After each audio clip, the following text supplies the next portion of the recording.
One. Good afternoon. My name is Priscilla Rojas, and I'm the chair of the BPDA board. Thank you for joining the July 18th, 2024 Economic Development and Industrial Corporation of Boston board meeting.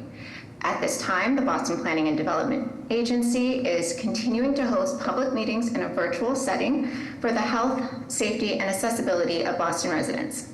For more information and updates, visit bostonplans.org. The Open Public Meeting Law requires that I notify the public that this meeting is being recorded. Please be aware that an audio and visual recording of this meeting is being made and broadcast by Boston City TV, which is a part of the City of Boston Office of Cable Communications, at Xfinity Channel 26, RCN Channel 13, and Verizon Fios Channel 962. It is also being live streamed at boston.gov/cable. So to begin the meeting, I will take roll call. Dr. Landsmark. Present. Mr. Shepherd. Present. Mr. O'Malley. Present. Ms. Bennett. Present. Okay, and I, the chair, am present. Okay. Let's go. Agenda item number 1. Request authorization for the approval of the minutes of the June 13th, 2024 board meeting. A motion is in order. So moved. Second. Roll call for a vote. Dr. Landsmark. Aye. Mr. Shepherd. Aye. Mr. O'Malley. Aye. Ms. Bennett. Aye. And the chair votes aye. Motion passes. Item number 2, request authorization to terminate the existing lease between East West Boston LLC and the Economic Development and Industrial Corporation of Boston, doing business as the Boston Planning and Development Agency, to recapture suites 201 and 301 at 12 Channel Street, effective August 1st, 2024, and to allow Mass Robotics to remain in suite 201 on a tenant at will basis. Dennis. Thank you, Madam Chair. Forgive me that my camera doesn't seem to be working at the moment. Can everybody hear me? Yeah, we can hear you. Okay, I apologize to the board and to anybody watching. Hopefully my camera will pop on. Advanced Electronics, a little bit of a backstory. Advanced Electronics became a tenant at 12 Channel Street in 1992, where they occupied the entire third floor and a portion of the second floor. They were a contract computer parts manufacturer. Advanced Electronics went out of business in 2005, at which time the company was purchased by senior management of Advanced Electronics, who subsequently purchased the company and formed a new company known as Accutron EMS, or Accutron. Accutron continued to manufacture computer parts in 12 Channel Street until 2019, at which point they were purchased by a company, East West Manufacturing. East West Manufacturing is an international firm who owns and operates many contract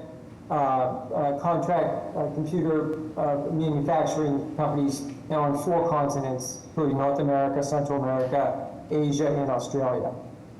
In April of 2024, East West Manufacturing announced the closing of 4 United States manufacturing facilities, unfortunately including Boston.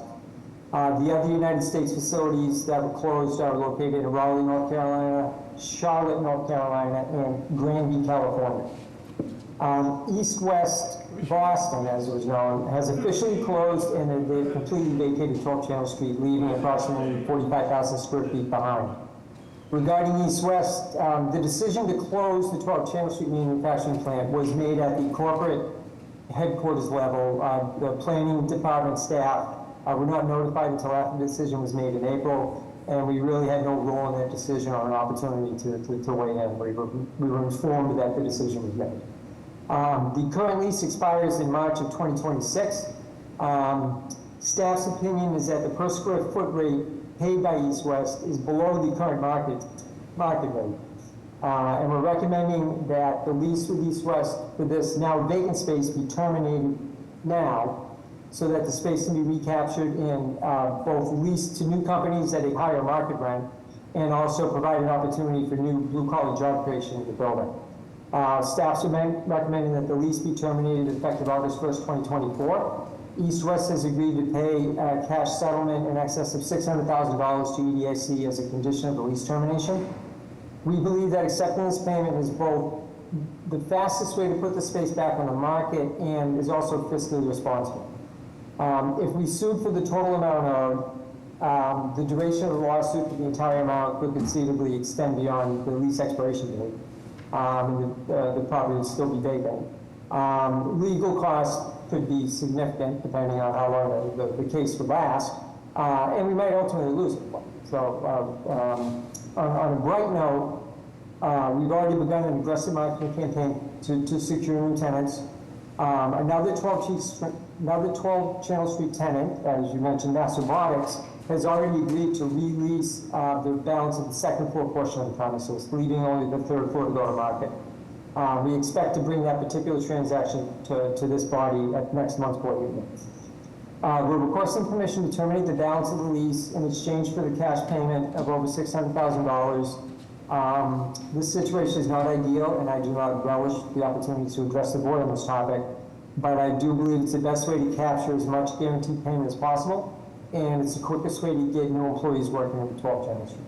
So that's the end of my presentation. Open for any questions, and again, I really apologize, and the camera's not working. I'm not high. Oh, we can see you now. It is. All right, just in time for questions. Any questions or comments from the board? All right, hearing and seeing none. I'm sorry, Madam Chair. My understanding is this is the building where workers were laid off without any severance pay. Is that right? Yes. I believe so. It is the building. I believe that's the case. Yeah, and so, this may go beyond the realm of the board itself, but to me, if the owner can come up with $600,000 to kind of make good with the BPDA, then maybe there is some room there to help these workers that were very suddenly laid off without any monetary cushion. And so I guess my main comment is that BPDA should be doing everything in its power, which may not be formal or statutory, but may be still able to influence a situation which is adversely affecting those workers. Thank you. Thank you. I have not been involved in any negotiations on behalf of the employees. I do know that issue is known, within leadership, and I know that it is being discussed. But I don't have any specific information on that. I did not weigh in to negotiate on behalf of the employees. If I'm asked to, I hope nothing.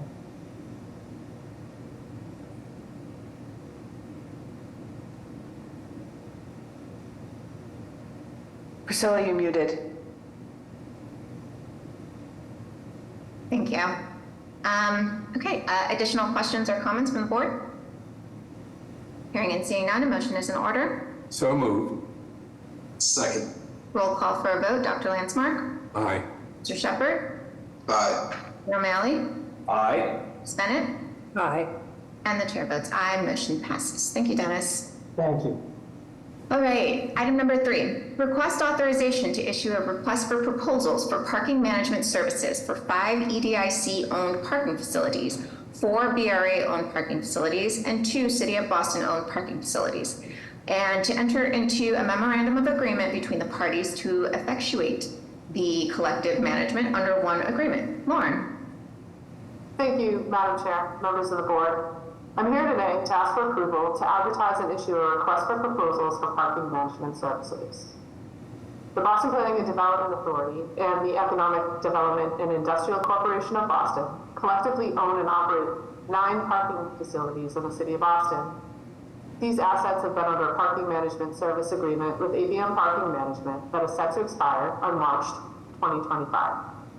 The city of Boston, through its transportation department, maintains 2 standalone parking assets, which the city manages via an agreement with Pilgrim Parking and Vanguard Parking that will expire in October of 2025. Right now, the city of Boston is still investigating whether or not the city assets will be included in this RFP, and that will be determined before the release of the RFP.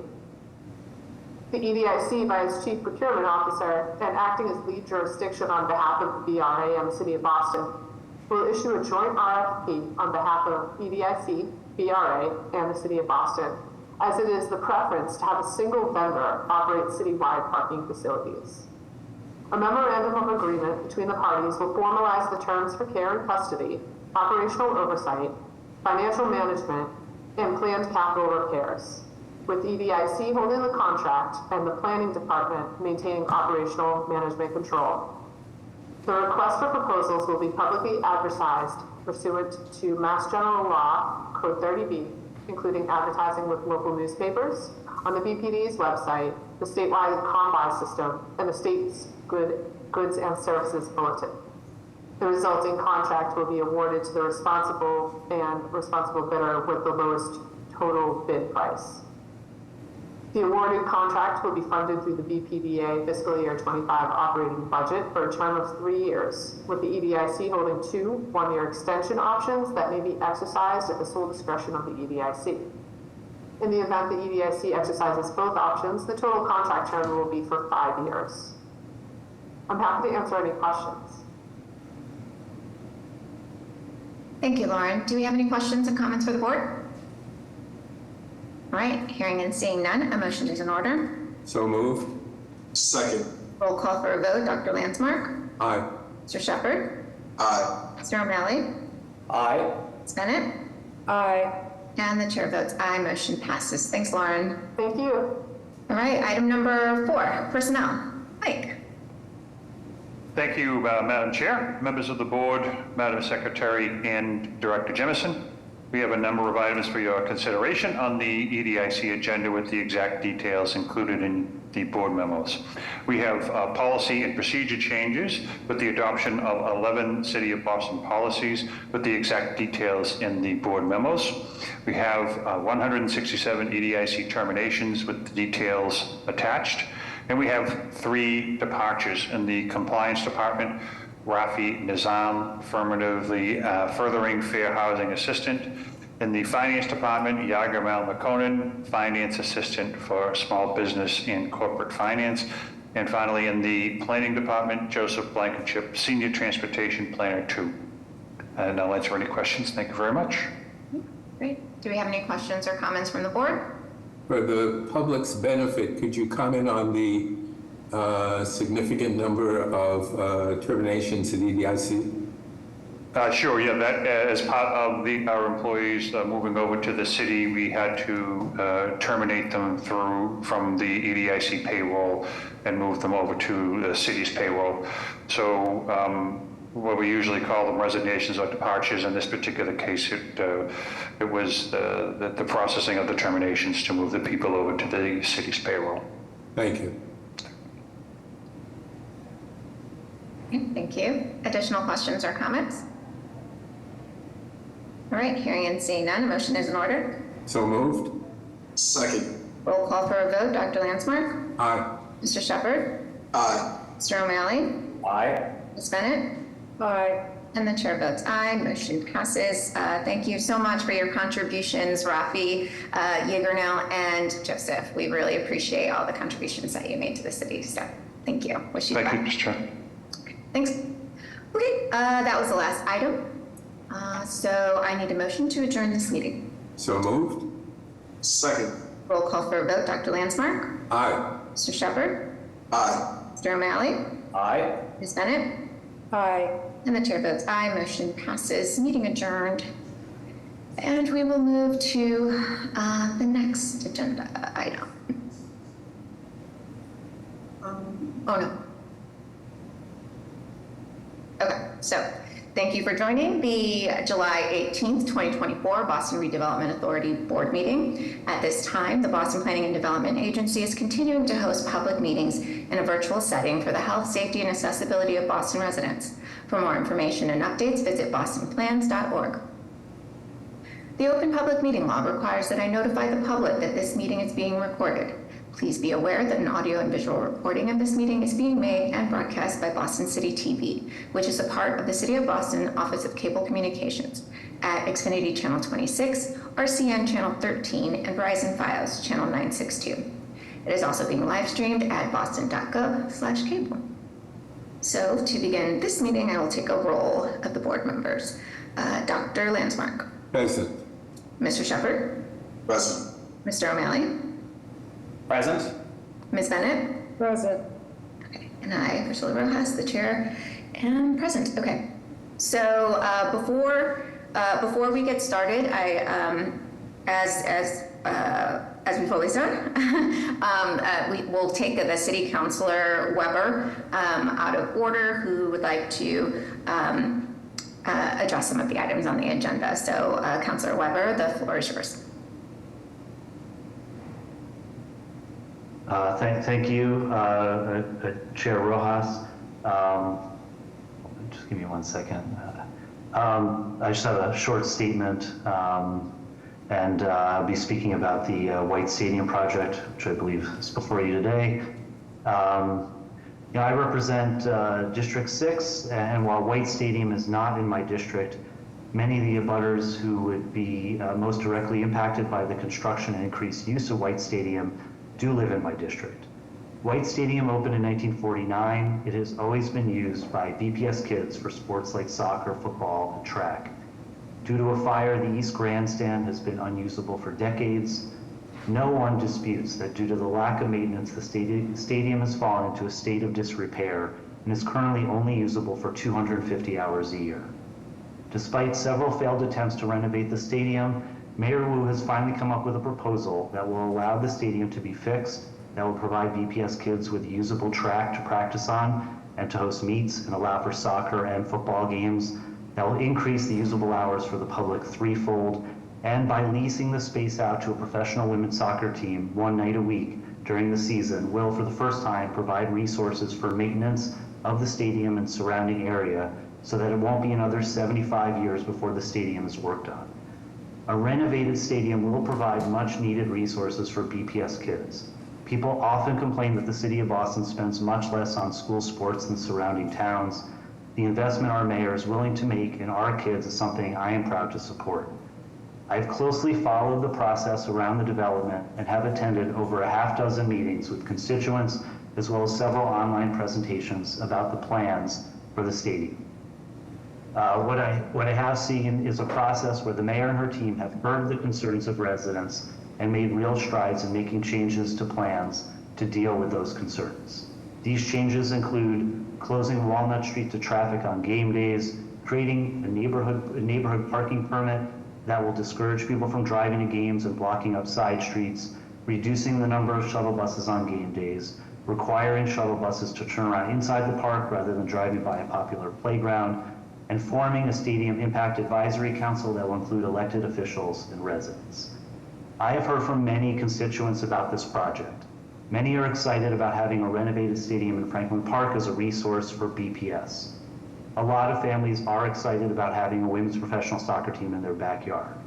But I've also heard from a lot of people who think that this will take a valuable public resource and hand it over to a private entity, the soccer team, and who simply do not trust the city when it says the stadium will be used by the public and BPS exclusively for roughly 6.5 days a week during the soccer season, 7 days a week the rest.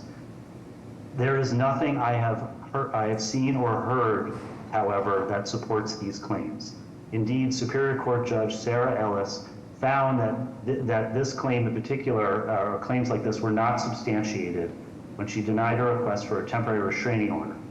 In rejecting the claim that the terms of the project would hand over exclusive full-time use of the West Grandstand to the soccer team, Judge Ellis wrote that this claim was refuted by the terms of the proposed lease agreement between the city and Boston Unity. I find the judge's weighing of the facts and law to be persuasive. Moreover, I will continue to be engaged with the city, BPS, the team, and residents of District 6 to ensure the purpose of this project, which is to provide a better facility for BPS and the public, is met if it goes forward. The process has not ended. Whether it gets approved or not, we will continue to work with the city closely to support our community. For the reasons I just outlined, I wanted to express my support for the project and urge you to vote in favor of the White Stadium proposal before you today. Thank you. Thank you, Councilor Weber. All right, we also have Councilor Murphy in attendance. So Councilor Murphy, the floor is yours. Thank you. Thank you, Board. I wanted to come on to voice my opposition for this project for a few reasons.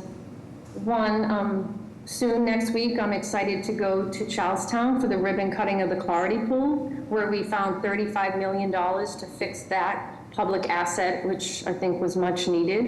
And I do think if the same political will across the city with my colleagues and others were for this asset we have at Franklin Park, that we wouldn't need to lean on any private entities. But lots, as an at-large city councilor, hearing a lot of opposition. And the three things I do just want to highlight is lack of community input is what a lot of the neighbors are feeling, or that if they are allowed to share their opinions, that their voices aren't being heard. That, you know, we see that many times across the city, that 300-400 people show up and maybe all are in opposition, but then a project goes through. So they're feeling the same lack of communication, being a two-way street. Also, people fearing the speed of the process, that it's being rushed, and there's maybe some confusion or fear that things are being rushed just to have it, you know, make it happen.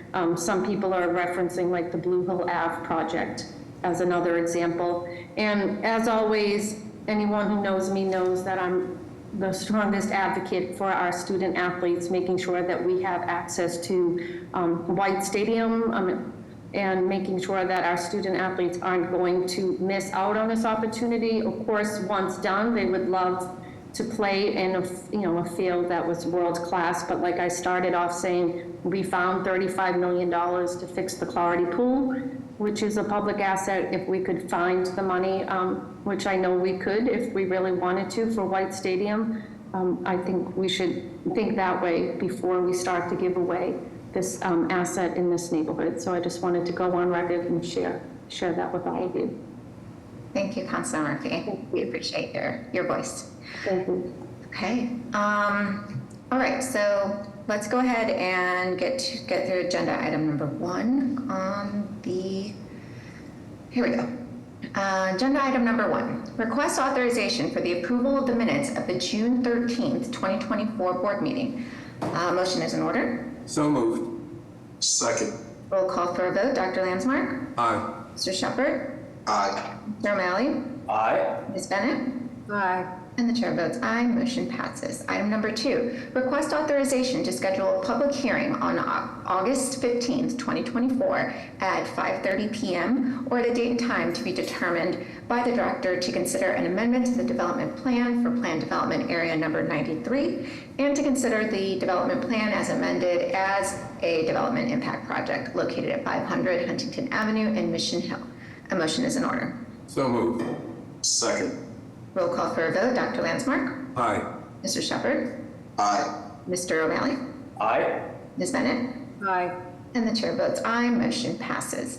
Item number 3, request authorization to extend the tentative designation status of Tenants Development Corporation for the development of parcel 22A in the South End Urban Renewal Area, project number Mass R-56, located at 151 Lenox Street in Roxbury for 6 months until January 31st, 2025. Benjamin. Thank you, Madam Chair and members of the board. My name is Ben Merker. I'm a real estate development officer at the Planning Department, and this is my first presentation before the board. I'm requesting an additional 6-month extension to the tentative designation for Tenants Development Corporation, also known as TDC, for the redevelopment of parcel 22A located at 151 Lenox Street in the South End. The board originally awarded TDC tentative designation in June 2018 and has extended the designation since the original vote to allow the developer to continue in their work towards helping us improve this part of our city. TDC had proposed to develop a community center, including office space for its headquarters, and have been working towards this goal. In early 2024, after continued discussions with staff and significant analysis, it was determined that the prior proposed project was not financially achievable given current market conditions. Staff met with TDC and their development team, in which a few alternative programs were discussed, including both residential and commercial/community uses. TDC is now investigating and analyzing a proposal that includes a 100% residential use. TDC expects to use the 6-month extension to refine the design and development program with planning department staff, further refine the financial model, including exploring the use of fair cloth units through the Boston Housing Authority, and continuing discussions with the City of Boston's Mayor's Office of Housing and Massachusetts Executive Office of Housing and Livable Communities. TDC also expects to use this time to initiate the Article 80 process and conduct further due diligence on the site. This tentative designation extension will allow TDC to make significant progress on this exploration and provide a clear path to developing 151 Lenox Street into a community asset. We expect to be back before you in 6 months to provide an update on the project status and any changes that may result from this analysis. Thank you, and I'm happy to answer any questions. Okay, thank you. Any questions or comments from the board? All right, hearing and seeing none, motion is in order. So moved. Second. Roll call for a vote. Dr. Landsmark? Aye. Mr. Shepherd? Aye. Mr. O'Malley? Aye. Ms. Bennett? Aye. And the chair votes aye, motion passes. Thanks, Ben. All right, item number 4. Request authorization to extend the tentative designation status of Powerhouse CNY LLC to facilitate the long-term lease of the BPDA-owned Building 108 property in the Charlestown Navy Yard for 6 months until January 31st, 2025. Natalie. Thank you, Madam Chair, members of the board. We are requesting board approval to extend tentative designation of Powerhouse CNY LLC for the development and long-term lease of Building 108 in Charlestown Navy Yard. Building 108 was a vacant building of approximately 32,000 square feet that previously served as the central power plant for the Charlestown Navy Yard. The abatement and demolition of the former building was substantially completed by spring of 2023. In October 2020, the planning department received 2 proposals in response to the redevelopment of the RFP for the site. The proposal submitted by Powerhouse CNY was determined to be the most highly advantageous for its ability to execute the project presented, its design and development program, its diversity and inclusion plan, and its financial offer. On February 11th, 2021, the board approved the tentative designation of Powerhouse CNY for the redevelopment of Building 108. More recently, in January 2024, the board approved a 6-month extension of the developer's tentative designation status. For the redevelopment, Powerhouse CNY has proposed a 97,000 square foot building with approximately 84,000 rentable square footage of lab and R&D space, 1,700 rentable square footage of cafe space, and 39 below-grade parking spaces.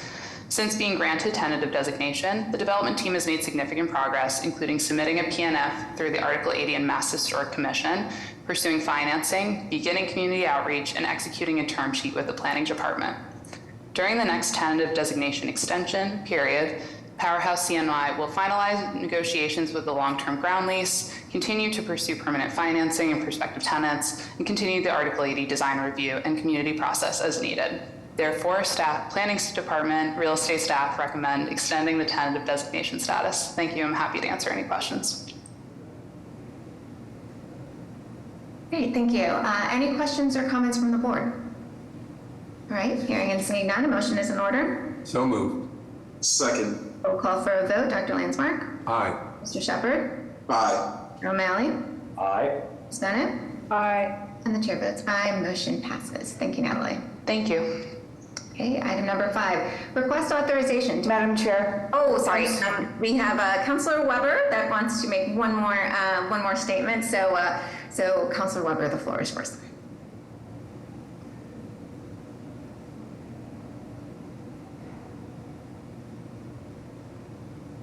Councilor Weber, you might be on mute, maybe.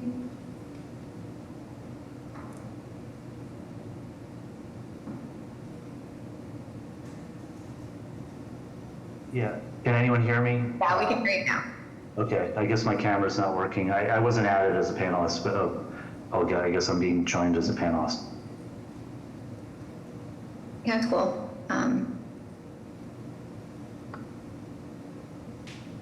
Thank you. I apologize for interrupting again. I just wanted to speak briefly. You're also weighing a project at 1905, 1911 Center Street in West Roxbury.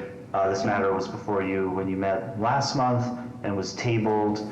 I think there was some confusion on the part of the community. While this project has been, pending for a long time, it was actually subject to a lawsuit, by the developer in court, which recently was the subject of a settlement. Where there was supposed to be changes to the project. So the community hasn't had 3 years to evaluate the project. It's really since the settlement was reached, in the February, March time period. Since the last meeting, the neighborhood has hired an attorney who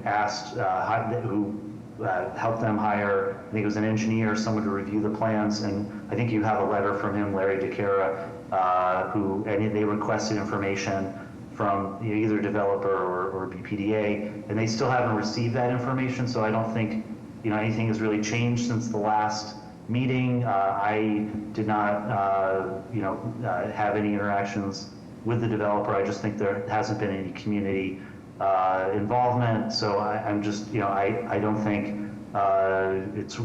it's right for review, and I'd ask to allow the community to be engaged and be able to actually do their review of the proposal. Thank you very much, and I appreciate the courtesy, Chair, and thank you. Thank you. Thank you, Council Member. All right. Back to the agenda. I was on number 5, right? Yes. Okay. All right, item number 5, request authorization to permit BRA-owned parking facilities to be a part of a request for proposals for parking management services for 5 EDIC-owned parking facilities, 4 BRA-owned parking facilities, and 2 City of Boston-owned parking facilities, and to enter into a memorandum of agreement between parties to effectuate the collective management under one agreement. Lauren. Thank you, Madam Chair, members of the board. This is a repeat of the presentation from earlier, but as a brief reminder, the Boston Redevelopment Authority and the EDIC combined own 9 parking facilities, and I'm asking that they be included in the same RFP. Okay, great. Any questions or comments from the board? Hearing and seeing none, a motion is in order. So moved. Second. Roll call for a vote. Dr. Landsmark? Aye. Mr. Shepherd? Aye. Mr. O'Malley? Aye. Ms. Bennett? Aye. And the chair votes aye. The motion passes. Thanks, Lauren. Thank you. Okay, item number 6. Request authorization to adopt a minor modification to the Washington Park Urban Renewal Plan, project number Mass R-24, to include parcels S-20 and S-21, and state that the permitted use for said parcels shall be public and open uses. Zachary. Thank you and good afternoon, Madam Chair, members of the board. As stated before, you is a request for a minor modification to the Washington Park Urban Renewal Plan regarding parcels S-20 and S-21. These are 2 BPDA-owned vacant parcels at the easterly end of Hallworthy and Hollander Streets in Roxbury, at a total square footage of approximately 6,000 square feet. Tentative designation for these parcels was already approved and awarded to the Garrison Trotter Neighborhood Association on May 16th of this year for the creation of a Zen community garden. In order to ensure the clean disposition consistent with the urban renewal plan, today's request is to formally amend the Washington Park Urban Renewal Plan to create parcels S-20 and S-21 for public open space uses. Here for any questions. Okay, great. Any questions or comments from the board? Hearing and seeing none, a motion is in order. So moved. Second. Roll call for a vote. Dr. Landsmark? Aye. Mr. Shepherd? Aye. Mr. O'Malley? Aye. Bennett? Aye. And the chair votes aye. Motion passes. Thanks, Zachary. Thank you. All right, item number 7. Request authorization to issue a certificate of completion for the successful completion of the 55 through 115 Hamden Street project in the New Market Roxbury area, pursuant to the cooperation agreement by and between the Boston Redevelopment Authority, doing business as the Boston Planning and Development Agency, and RAM Construction LLC, dated May 11, 2022, certificate of completion. So a motion is in order. So moved. Second. Roll call for a vote. Dr. Landsmark? Aye. Mr. Shepherd? Aye. Mr. O'Malley? Aye. Ms. Bennett? Aye. And the chair votes aye. Motion passes. Item number 8. Request authorization to issue a certificate of completion for the successful completion of the 780 Morrissey Boulevard project pursuant to the cooperation agreement by and between the Boston Redevelopment Authority doing business as the Boston Planning and Development Agency and Dorchester Michaels LLC, dated August 23rd, 2021. Certificate of completion, so no presentation. Motion is in order. So moved. Second. Roll call for a vote. Dr. Landsmark. Aye. Mr. Shepherd. Aye. Mr. O'Malley. Aye. Ms. Bennett. Aye. And the chair votes aye. Motion passes. Right. Item number 9. Request. I'm recusing myself from this item. Okay, noted. Thank you, Dr. Landsmark. Okay, item number 9. Request authorization to issue a scoping determination waiving further review pursuant to Article 80B Large Project Review of the Zoning Code for the proposed White Stadium renovation project located at 450 Walnut Street and to take all related actions. Ebony.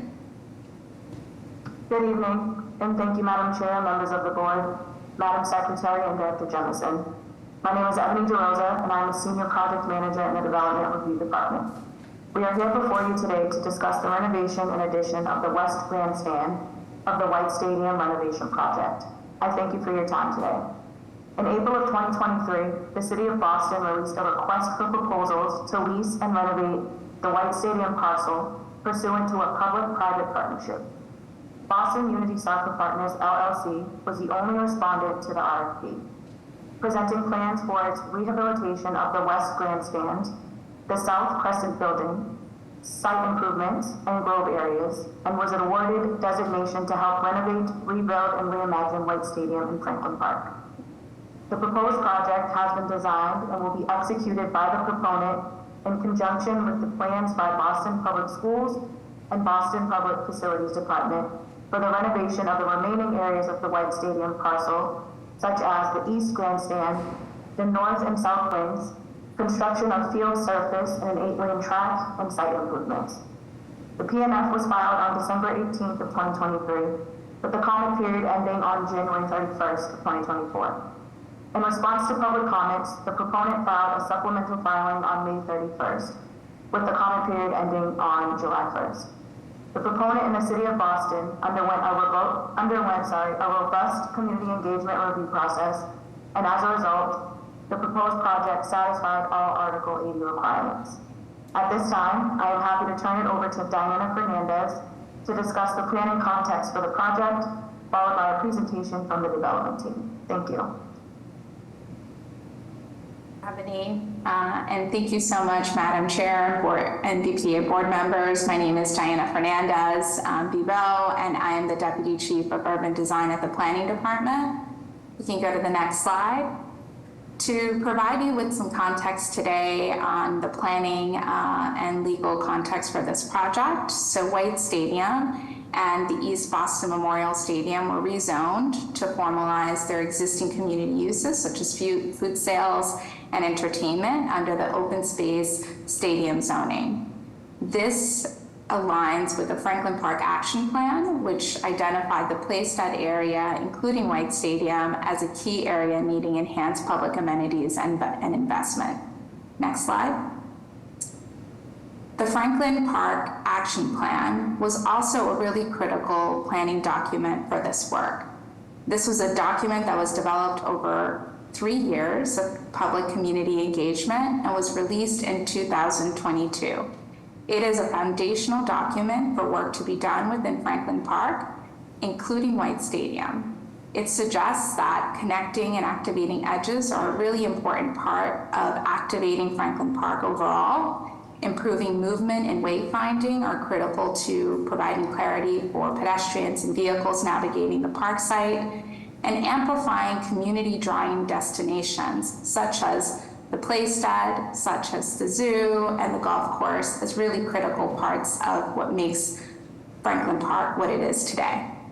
In addition to that, and very importantly, unifying the park from an ecological and planting standpoint is also a real important element of improving Franklin Park overall and implementing the Franklin Park Action Plan recommendations. Next slide. To put all of this into context, Here are some other improvements that are also occurring within what is called the sort of Playstead area of Franklin Park.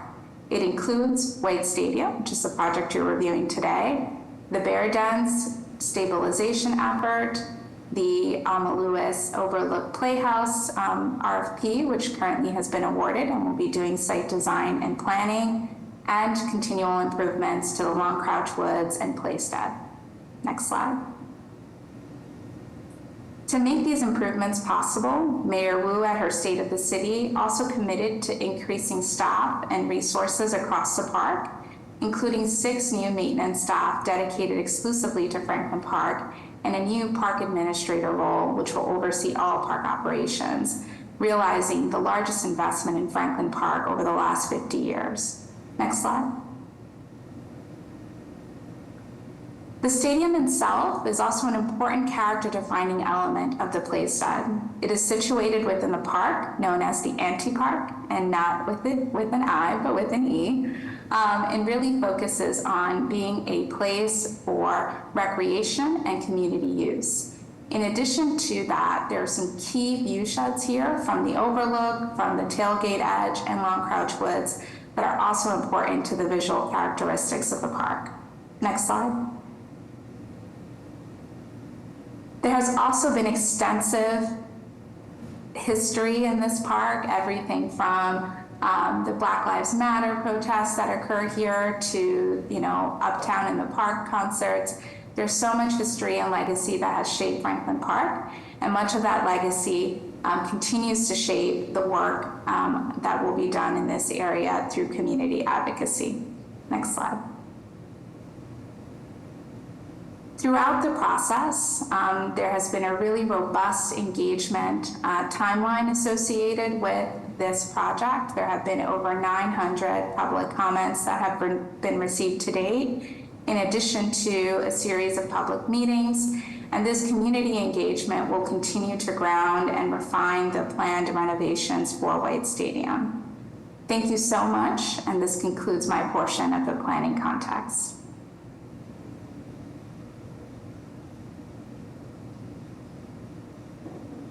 I think now, Diana, we're moving to Chief Irish. Is that correct? Yes. Thank you. Thank you, Madam Chair and board members. My name is Dion Irish. I'm the Chief of Operations for the City of Boston.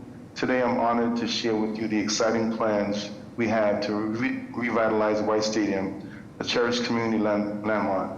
On a personal note for me, I grew up on the Seva Humboldt side of Franklin Park near White Stadium for many years and attended countless events at the stadium. So this project holds a special place for me as it does for many residents.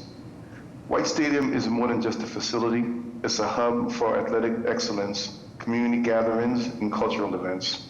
Our improvements will enhance visitor experience and preserve the stadium's legacy for future generations. Thank you for your attention and support as we embark on this transformative journey. I will now pass it off to Jennifer Epstein, the controlling partner for Boston Unity Soccer Partners. And Jennifer will share her vision for partnering with the city on this unique project.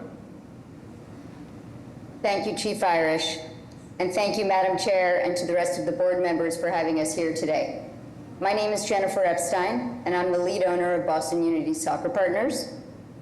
When me and my partners envisioned bringing Boston its newest professional sports team, we focused on how our team could impact the city beyond 20 game days a year, and intentionally selected White Stadium as our home pitch because of the year-round benefits this collaboration can bring to our community.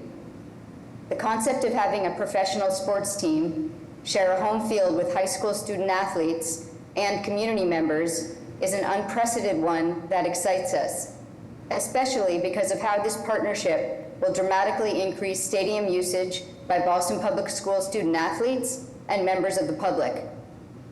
Today, you will see a refined vision for the renovation of White Stadium, shaped by extensive collaboration with the city, BPS, and the community.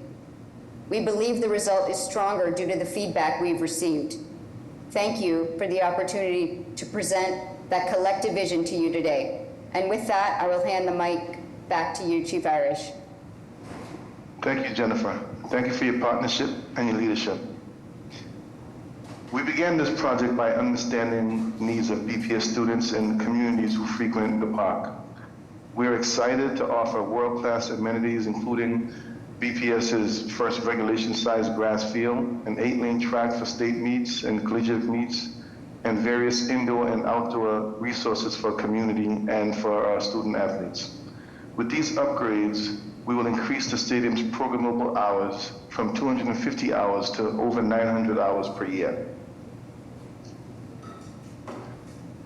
Many ask, how is this partnership beneficial for BPS and Franklin Park communities? Our short answer is that this partnership enables a transformative renovation. Boston Unity Soccer Partners will make an upfront significant capital investment, provide annual rent, maintain renovations, and make community benefit payments. For decades, different administrations have tried to find the right combination of funding, partnership, and public benefit that prioritizes city residents to revitalize White Stadium. Unlike past efforts, this unique partnership sets a new standard for sports facilities in Boston, matching or exceeding those in suburban schools and centering on community use. These community-focused commitments will be legally codified, ensuring long-term benefits and accountability. I'll now pass it on to Tamara Roy, principal at Stantec, and who will discuss the architectural landscape and cultural legacy incorporated in the renovation designs. Thank you, Chief Irish. Hello, Madam Chair and the BPDA board members.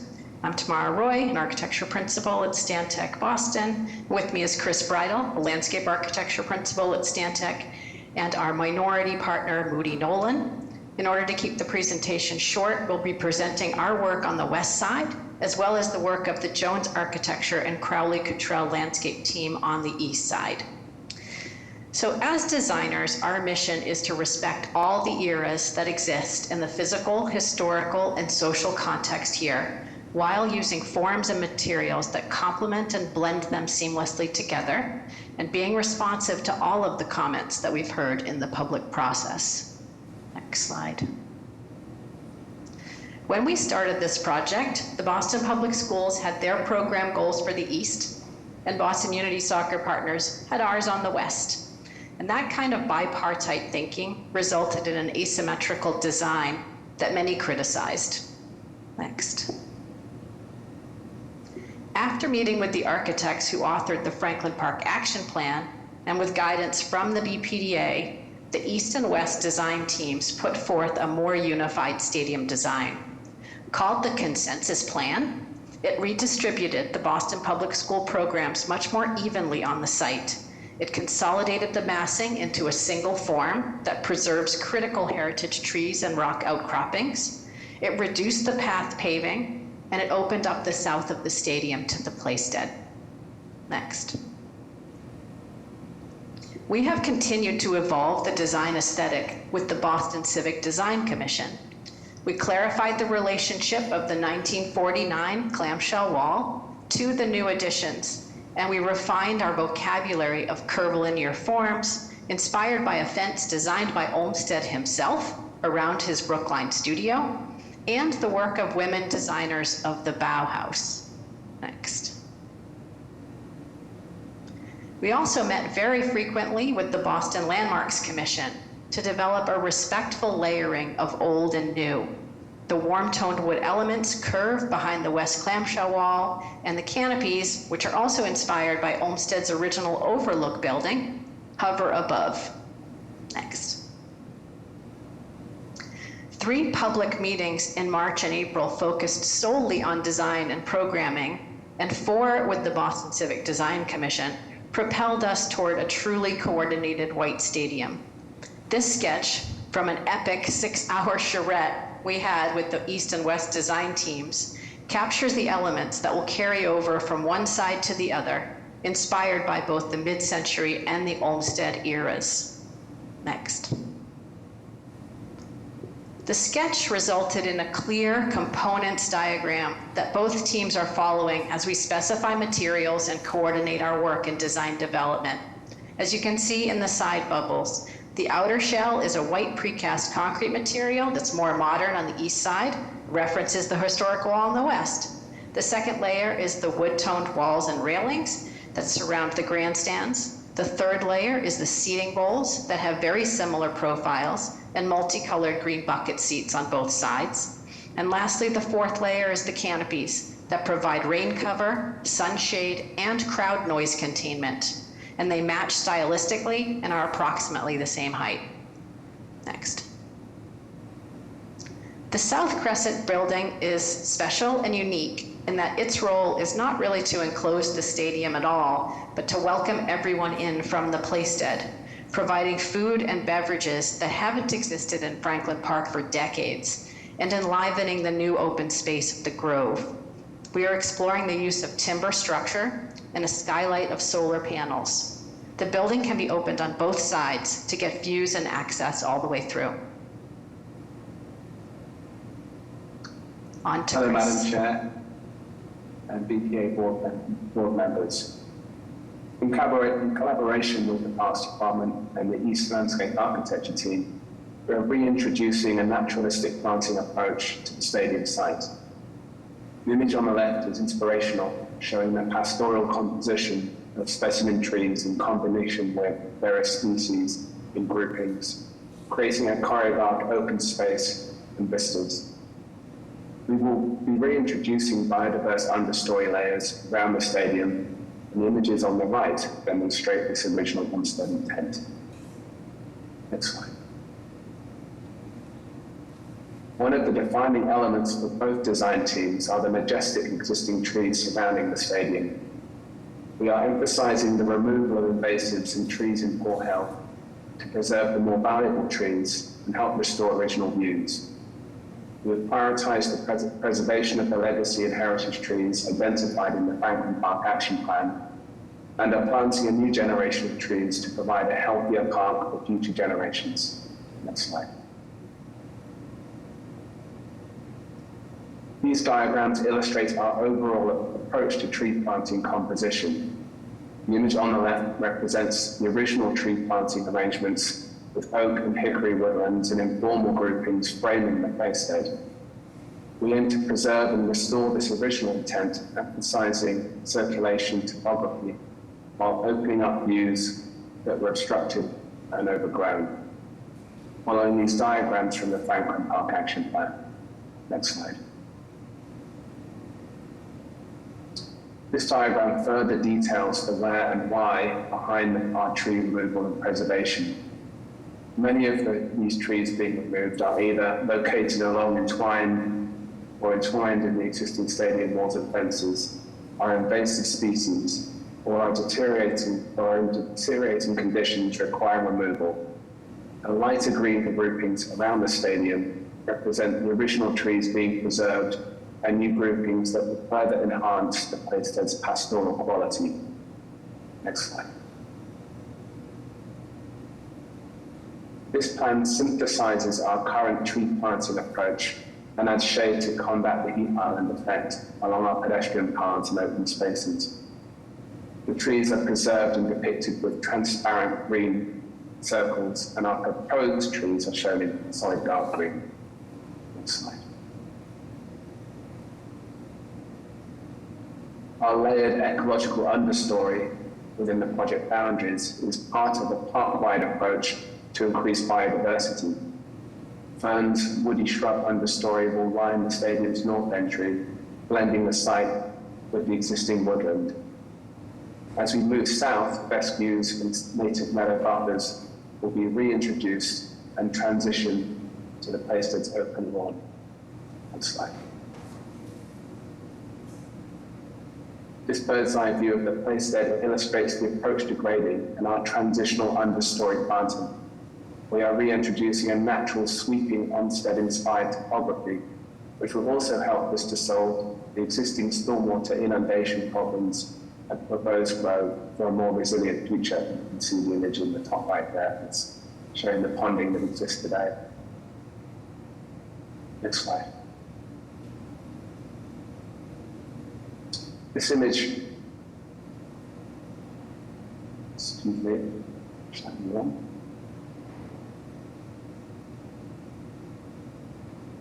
the southwest of the stadium looking east, this image shows our early bench concept inspired by the modernist forms of the stadium.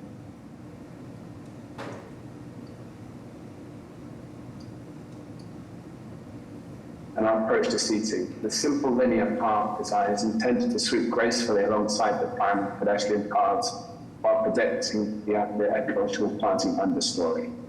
Next slide.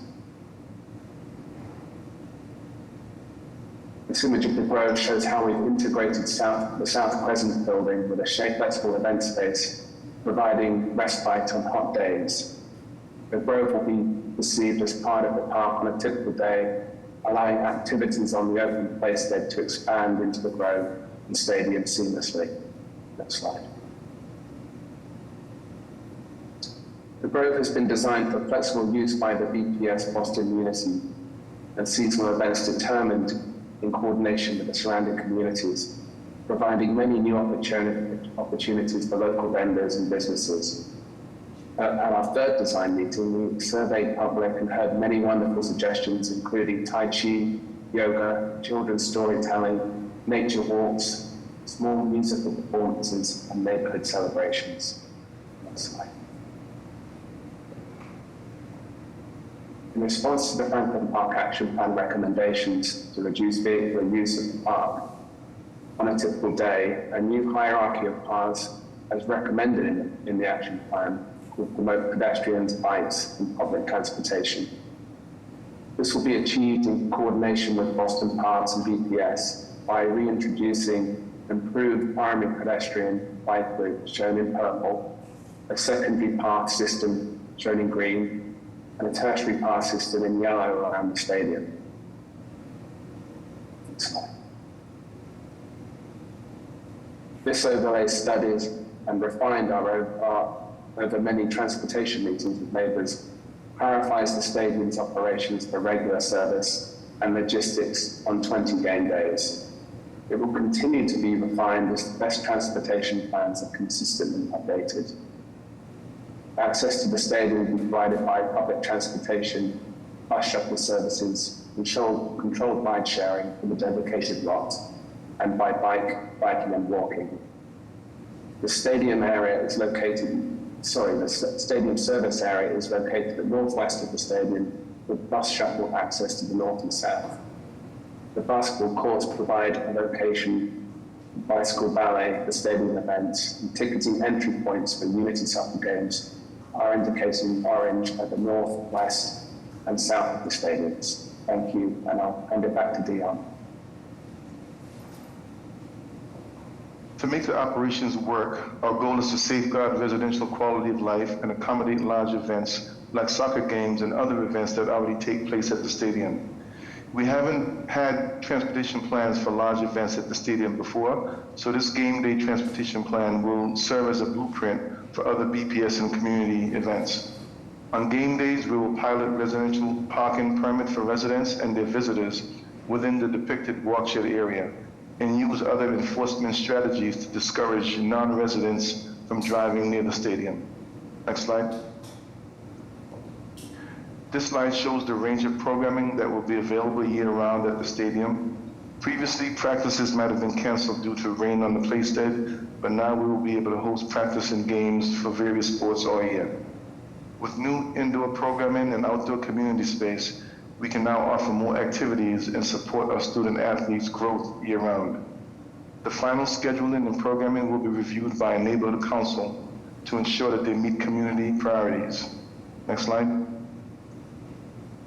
The renovation of the stadium, facilities, and surrounding area will enhance the connection to Franklin Park, creating more open space for all other programming opportunities you see here.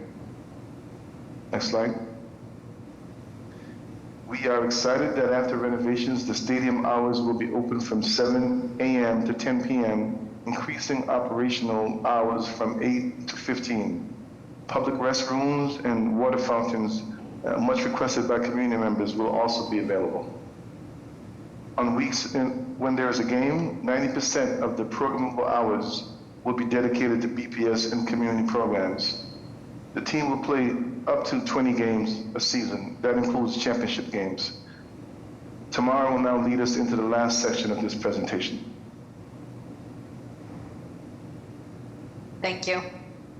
As you can see, it's been an extremely fluid design process, listening to many stakeholders, that's resulted in a much more coordinated stadium design that not only leverages the investment of a professional women's soccer team to maximize the benefits for generations of Boston public school children, but also serves the needs of the public who will have increased access to a renovated stadium. Next. This once-in-a-generation opportunity has far-reaching future benefits to Franklin Park and its neighbors by creating an annual $500,000 fund governed by community representatives and a tree bank to continue making the park foliage more resilient, as well as investments in sports mentorships, health and wellness programs, and local businesses. Next.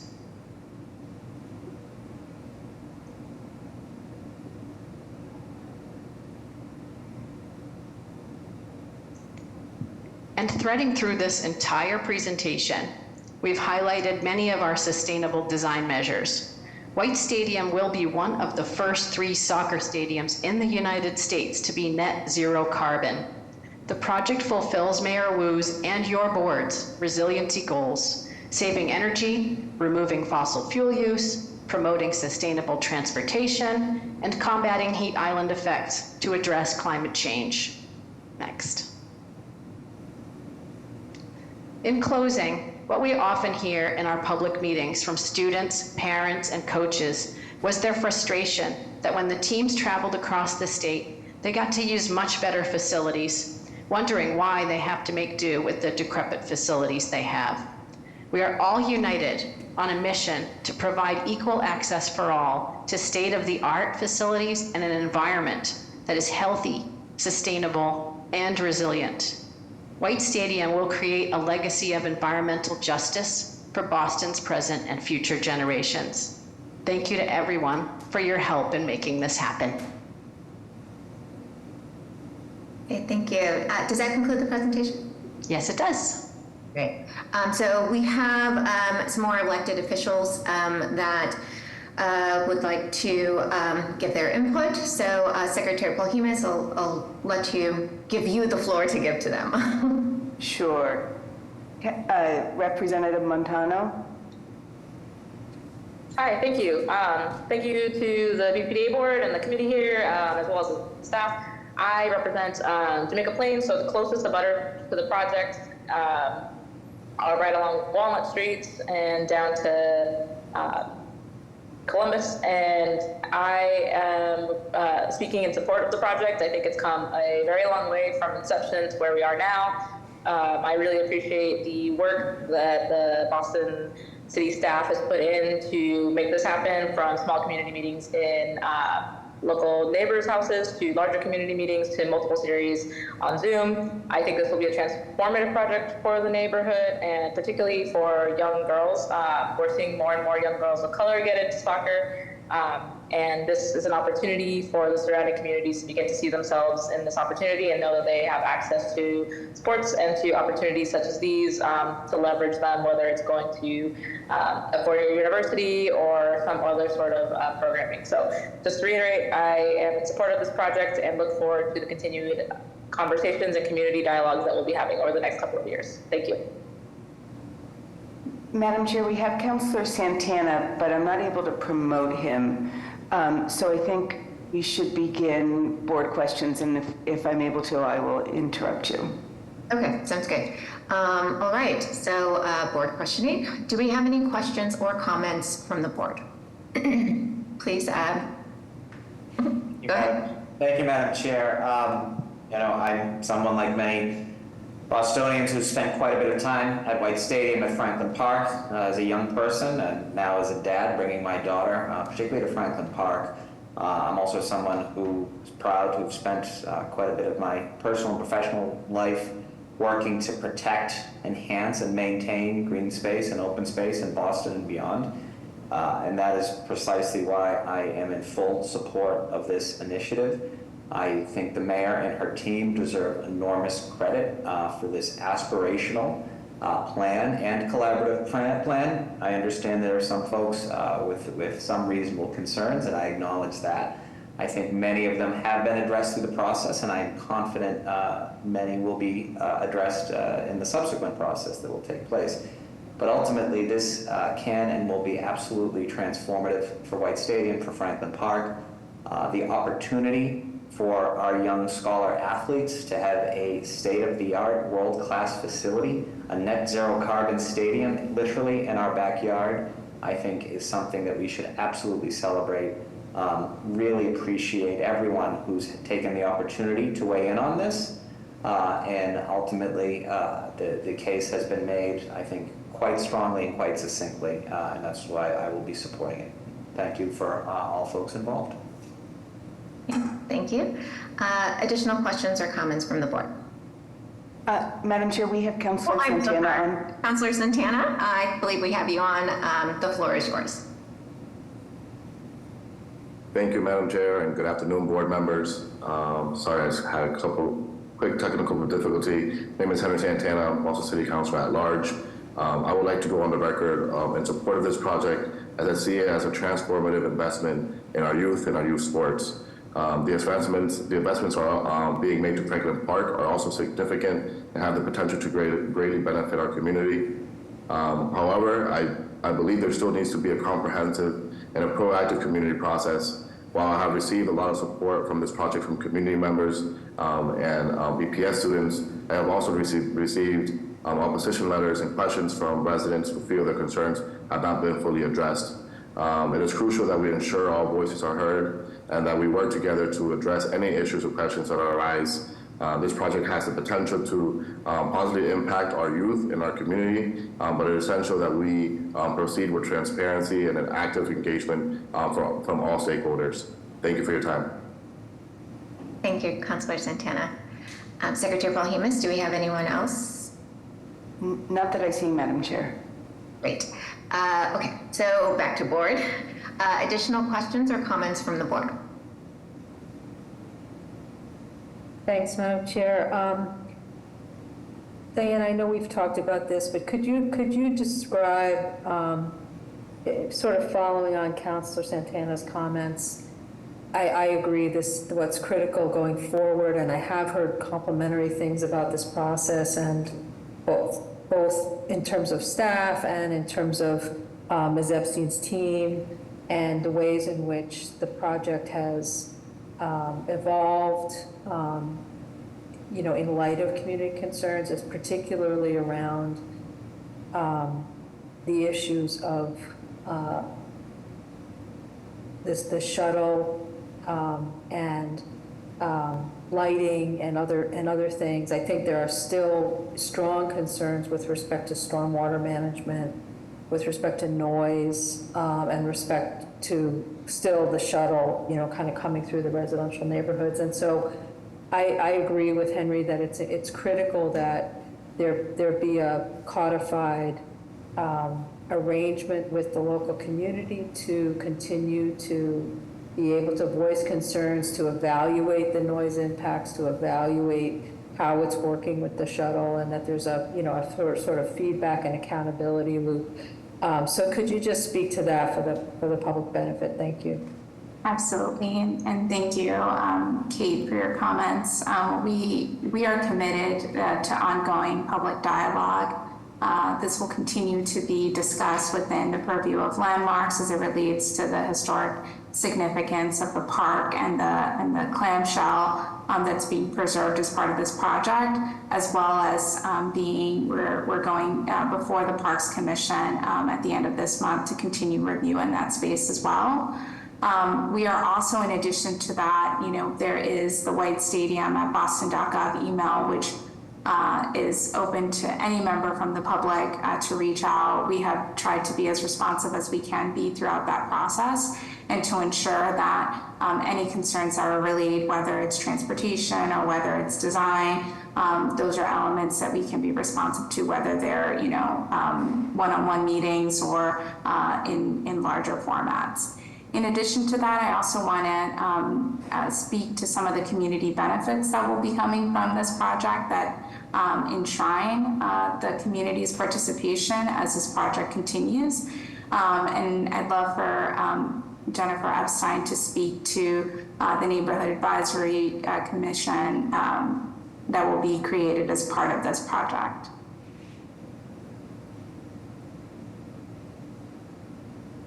Hi, thank you, Diana. I just want to start off by echoing that we certainly will continue to collaborate with the community and have dedicated senior staff for that purpose. We've been very clear that we'll be continuing to evaluate some of the things that you have brought up, Ms. Bennett, including transportation and all aspect of our operations. You know, we're in the design phase right now, and we've sought out a lot of community input. But even once we get to the operational phase, we will continue to adapt and evolve and see how things work. In terms of the Neighborhood Advisory Council, it will be composed of local councilors, local city councilors and community members, and it'll be a forum for concerns, you know, another opportunity to collaborate, and it will just be a way to have open communication indefinitely. Thank you. And quickly, I would just like to add, I grew up in the same area, Brookside Ave to be exact, next to Green Street. And I spent plenty of times as a 7-year-old kid riding a bike all the way up the hill to White Stadium. It was beautiful. But unfortunately, my last memories were in 25 years ago playing football in there, and probably one of the worst fields I ever played in my life. And with that being said, unfortunately, not much has been done since. And I would love the opportunity for young men and women to have a great experience, to see something beautiful in the hub. You know, this is the city of Boston. We deserve great. I'm glad that the team has decided and will continue to speak with the community. I think that's very important. I'm glad to see the 500 plus construction projects, 300 plus permanent jobs, and the goal of 50% MWBE. So with that being said, I'm definitely in favor, but one more thing I would like to add. If anyone could tell me what's the difference between this project and the Reggie Lewis Center, where I've heard a lot of people compare access to the Reggie Lewis Center was not great during the time of that being built, and I would hate to see that happen to the residents and, like I said, students that live in the city of Boston. Thanks, Mr. Shepherd. I'm happy to take that question. Reggie Lewis, although it's located in Boston, and Boston does have a lot of access to it, it is a state facility that we also share with other members of the state. White Stadium is a city-owned, it's a BPS-owned facility. So 90% of the time, as we mentioned, like during a week when there's a soccer game, 90% of the other hours will really be for BPS, and most of the time, 100% of the program hours are going to be available for BPS and for community use. So that's the main difference. The ownership is different. This is a city facility as opposed to a state. Thank you. Great. So I have probably a lot of questions. We do hear you, and each board member does receive all of the comments. We read all the same articles that you do in our local publications, so I want to make sure, right, that the emails that I'm getting, or that we're all getting, right, and some of the comments, right, we can, for the public benefit, kind of just address them, because there's, again, some, I think, differences in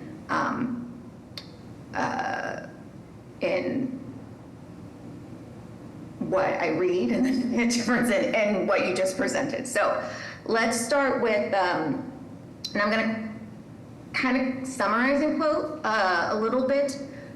So there is a comment that says, we are giving away a public asset to a private company who's going to have the primary control. Can you respond to that? Thank you, Priscilla. I'll take the lead on this and then hand it over to Sammy here, who can speak to the ownership agreement that we have here. So as Dion stated in his comment to board member Rahim, this is will be owned and continue to be owned by the Boston Public Schools department and managed in that way. And I think Sammy can speak specifically to the questions here around the ownership model. Absolutely. Thank you, Diana, and thank you, Madam Chair and members of the board. My name is Sammy Nabolsi, and I've been legal counsel to the City of Boston on this project for the last year and a half or so. Diana's exactly right. Ownership of the entire White Stadium parcel and the entire stadium has and will continue to be owned by the City of Boston and the Boston Public School Department. There's no caveat, no exceptions to that. And in order to retain control of those public spaces, to retain control of the field, the track, those assets that are so important to the Boston Public Schools athletic program and are so important to the community, we developed a leasing program where we're leasing just the grandstand in that south fenced-in area that the designers over at Stantec have presented to you as that grove concept, and then retained leasehold, the ownership and without lease of the field area in the East Grandstand, which is where the Boston Public Schools programming will be. And then the way in which we maintain the 90% BPS and community use that you saw that Chief Irish presented on is instead of leasing the field and the track and the East Grandstand to the soccer team, we're actually doing it through a licensing arrangement so that the team is using the field and the track for those up to 20 games a year, and then an additional practice only if allowable under other city events scheduling and BPS game and practices. And so by developing a strategy this way where the city retains ownership and doing a lot of the programming through licensing, not only do we retain ownership, but we really retain a lot of control over how the entire stadium is being programmed and used, focusing primarily on the Boston Public School uses and programs. Thank you very much. Sorry, go on to the next one. Okay. So in a lot of the letters, people were saying things like, well, no project ever really stays on budget, right? What happens if there is an overrun, and is this kind of investment going to end up being significantly larger at the end of the day? That's an excellent question. I'm going to hand it over to Dion, who will speak to how public facilities is prepared to sort of manage those circumstances.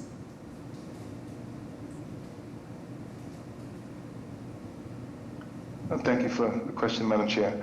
As with all projects, we're always estimating and building in contingencies. So if there are overruns, we certainly hope that we don't have overruns, but we certainly plan and budget for them and do our best at estimation. Okay. All right. Next is this was a rushed process. The community had no input. We are not being heard. But then I kind of see this a lot of before and after images that you showed in the presentation. So can you just kind of, how do you respond to that?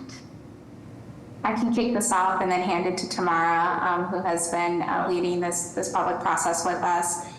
So I will say, Madam Chair, that we have worked extensively to hear community comments along the way. Everything, I'll just point out a couple of examples.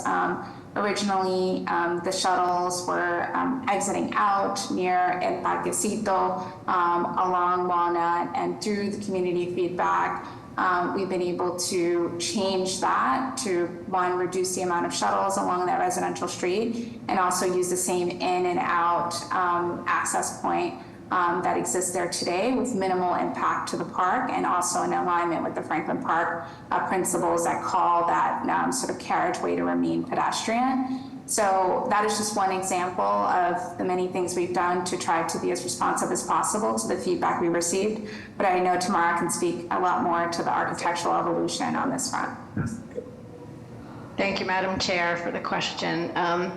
Well, I think we tried to show in the presentation, as you mentioned, so much evolution that happened with public and also agency input to the design. But I think also, you know, we are still early in the process, and there were things that we heard that, you know, we will continue to create a kind of feedback loop in the design. One example of that was folks saying, we put in here the slide of the cultural legacy and sort of the history of amazing things that have happened in this place over the last 50 years, right? And, you know, we are looking to commission local artists to do art murals and be able to have, you know, a whole environment that tells that story. And we're just too early in the design process to really be showing that to you. But that's, you know, just one of the things where it's not like we haven't heard folks, we know that, but we need to, you know, develop it further into a real idea. But generally, we've tried our best to hear from all folks, from all, you know, all directions, and incorporate as much feedback as we possibly can. Okay, thank you. Next is, there is ongoing litigation, so it is inappropriate for us to be taking a vote on this with a lawsuit, something along those lines.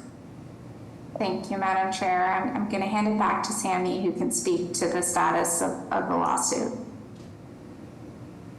Thank you, Diana, and thank you, Madam Chair. In addition to supporting the city on this project, I do represent the city in the litigation. I'm happy to provide an update. Back in February this year, the Emerald Necklace Conservancy, a local nonprofit, a number of individual plaintiffs did file a challenge to the project under both Article 97, which generally requires before disposition of parkland that there be legislative authority, and also challenging the project under the will of George Robert White, which was a bequest to the city back in 1922, I believe, that ultimately led to the city's ability to finance and develop the what we know to be White Stadium today. At the time that that complaint was filed, the plaintiffs also filed a motion for a preliminary injunction asking the court for a number of things, but including that all permitting essentially be halted on the project while the court determines the applicability of Article 97 and compliance with the will of Article 14 of the will of George Robert White. That was fully briefed and heard.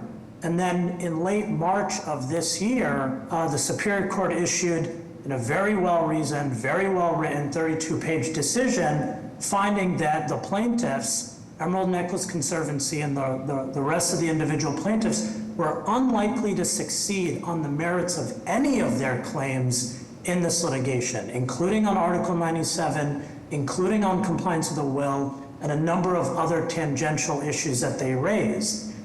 In denying that preliminary injunction, the judge essentially carved out a path for the city to continue permitting, to continue entering into any contracts that it needs to pursue the project, and to move forward with the very public process that both the city and the soccer team have been on over the last several months and continue to be now and into the future. The case is ongoing. After a preliminary injunction, you enter this discovery phase, which is, fancy term for fact finding.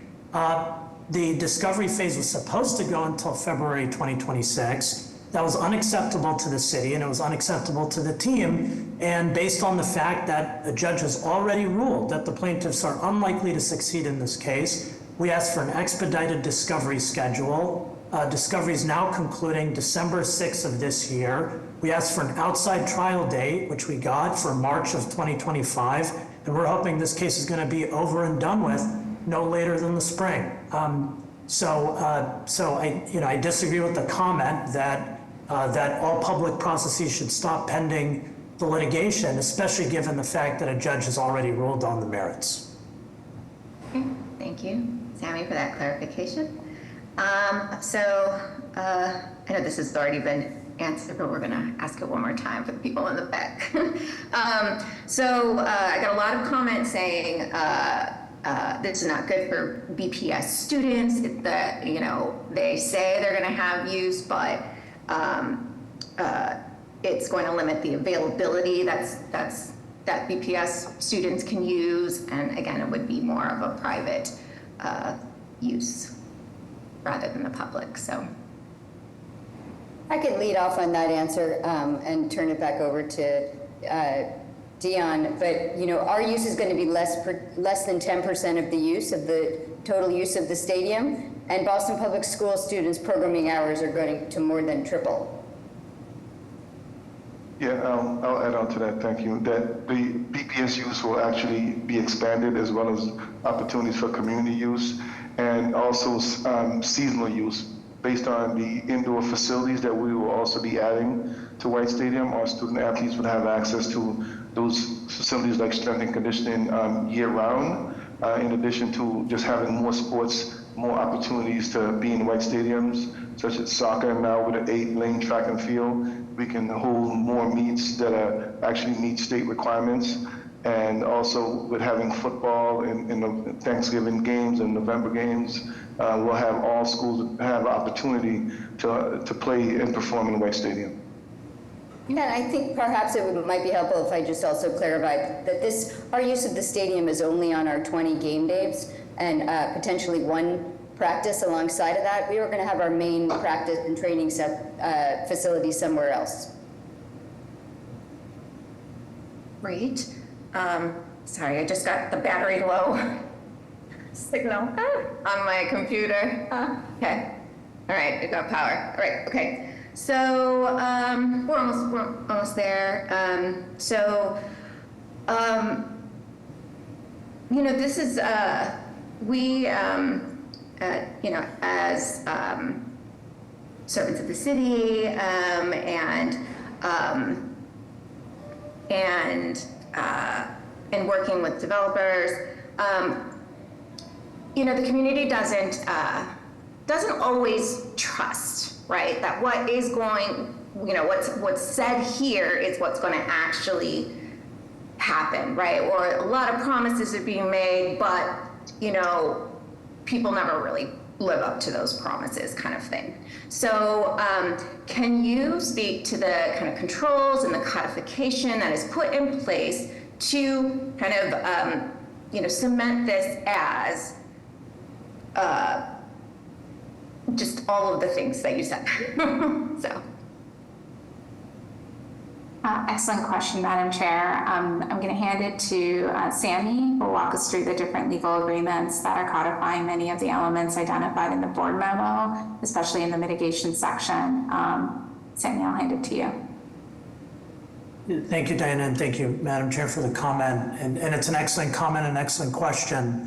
And I completely agree. I think a project, given this importance and this complexity, needs to be codified, needs to be done through a number of really airtight and excellent legal agreements, and that's precisely what the city has been prioritizing and focusing on for the last several months. So there's going to be a number of agreements that will control this, and all of them will be connected, and to ensure that this is one vision, one project that's going to move forward all together at the same time, both now pre-construction, in construction, also through operations. So the main document will be a lease agreement.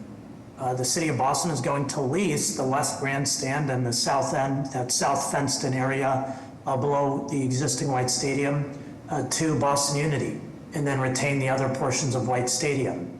Now, to ensure that the soccer team gets to use the field in the city's grandstands on game days, and that Boston Public Schools and the community gets to use the newly constructed grandstand on the soccer team side, and take advantage of this new open space that's currently fenced in the south. There's going to be a reciprocal license agreement between the city and the team that we're going to call a stadium usage agreement. And that agreement's going to provide for use. It's going to provide for cleanup. It's going to provide for hours that the site needs to be available to the public, set up, close down. It's going to deal with a number of things. In addition, you saw the Stantec team present, very thoughtful and continuing to be developed, a transportation and parking plan. That's all going to be resorted into a written agreement with the Boston Transportation Department. On top of that, in advance of the meeting tonight, you all saw a very robust memorandum discussing this project. And in that memorandum is a very lengthy, well thought out, well negotiated mitigation measures section. That mitigation measures section is going to find its way into a cooperation agreement between the city and the BPDA and the development team. So all of these documents are going to codify all these commitments you've seen here today, all the commitments that the team and the city has made to the public, so that yes, over time, as staff changes, people change, administrations change, all this will be resorted into codified, enforceable written agreements between the city and the soccer team. Okay. Thank you. And the final one. So there were some comments on whether or not this is fiscally responsible way to spend city funds. So I guess, what is our response to that? I can pass this on to Dion, who can speak to the public facilities approach here. Thank you, Diana. Thank you, Madam Chair, for the question. I think this is one of the most fiscally responsible projects that we've embarked on as a city by wisely taking advantage of opportunity to leverage private financing as opposed to just solely relying on taxpayer dollars. We would literally double the cost of the investments that it would require the city to renovate this entire stadium. So to have a partner willing to invest significantly into the stadium, as well as to commit and agree in written agreements, as Sammy mentioned, to ongoing investments and maintenance, in addition to the payments that we will be getting, as well as the community benefits that it will be getting as well from this project, I think is extremely financially, fiscally responsible for the city to enter into this partnership. Thank you. And that's it. I think I covered on a lot of the themes, and I appreciate all of your responses. We are still trying, right, to find ways to let the community know that their letters and their comments and their participation does not fall on deaf ears. This is being considered, and all board members, again, receive all of this and individually have to make their individual personal decision on how they want to vote on this matter. I think as a new planning department and a planning board, we've committed to be responsive to the community need. And having, like many of you, we all have White Stadium experiences. Mine is when I'm playing the role of BPP and I'm going to watch my goddaughter do cheerleading at the football game. Or when I'm in the role of Coach P for the Mattapan Patriots cheerleaders, as to watch them play football and participate in just collective sport and community and unity. Those are some of my favorite hats to wear. And I me personally do see that the community does have a need for this, right? And I also respect, because we can both hold both at the same time, that it's difficult to see something change. And we've also committed as a planning department and as a board to respect and honor the past, right? And what has all of the contributions over, since the beginning of Boston, right, have had throughout on this particular space. But equally, we are also responsible for planning and executing for the future. Again, we all have to